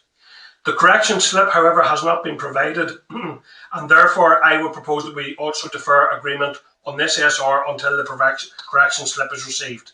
Would members be content with that? Yeah, thank you. Moving on then to draft SR, the coronavirus. So that's the ones that we have considered from Elaine's team there. Item 11 then is I'll just double check, Clerk. We have covered all of those SRs there. Yes, Chair. They're all grand. Okay, thank you. So, members, then draft item 11 is a draft SR. This is one that we would have seen at SL1 stage, and we have put questions in relation to that at SL1 stage. It's the Coronavirus Act 2020 extension of powers to act for the protection of public health order NI 2021. So that's the extension of the underpinning powers that we've already discussed. Members will recall that we were briefed by the Department on that policy proposal at our meeting on the 25th of November. The Department has advised that due to drafting errors, this SR has had to be relayed, and a new draft was received by the committee yesterday, and only yesterday. The committee wrote to the Department following the meeting on the 25th of November seeking further information on a number of issues in relation to the SR. However, the response to those queries has not yet been received. So are members in that circumstance content that we defer consideration of this SR until next week, pending the Department's response? Yeah, content. Thank you, members. Chair, could I just ask a technical question on that? Because I know that with limited understanding with SRs and laying them, there's only so many times that there can actually be sittings of the Assembly or a period of time before they fall away. If this one was presented to us in November and it still hasn't gone to the Assembly, is there a timescale issue that kicks in there, or is it that they've just completely dropped the old one and they're introducing a new one? Well, my understanding, but I will check with the clerk for clarity, but my understanding is the SL1, that will be a more normal process where it comes by SL1 and there's a more extended time and the more appropriate. That hasn't been possible with a lot of the interim ones. However, it did come as an SL1 and that's part of the time factor, but I'll just check with the clerk in relation to the other issues you have raised there, Colin. Yes, Chair, you're correct in saying that when we first considered it in November, it came in as a proposed SR. Under the SL1 process. So the SR has now been relayed following some errors. This is due up for debate at the minute. It's scheduled for, I think it's Tuesday the 25th. So we do have, in theory, another week to consider it. But the issue being that we had a couple of questions back in November that haven't been answered yet. So we're keen to get that response before the committee can formally approve or make a decision on it. Yep. Does that clarify okay, Colin? And members have indicated, I think, broadly that they're content that we defer, based on those issues, that we defer consideration until next week.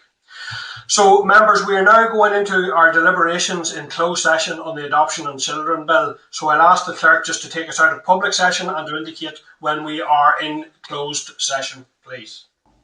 Thanks, Chair. Again, just take a wee minute just to close the streams and I'll let you know when that happens.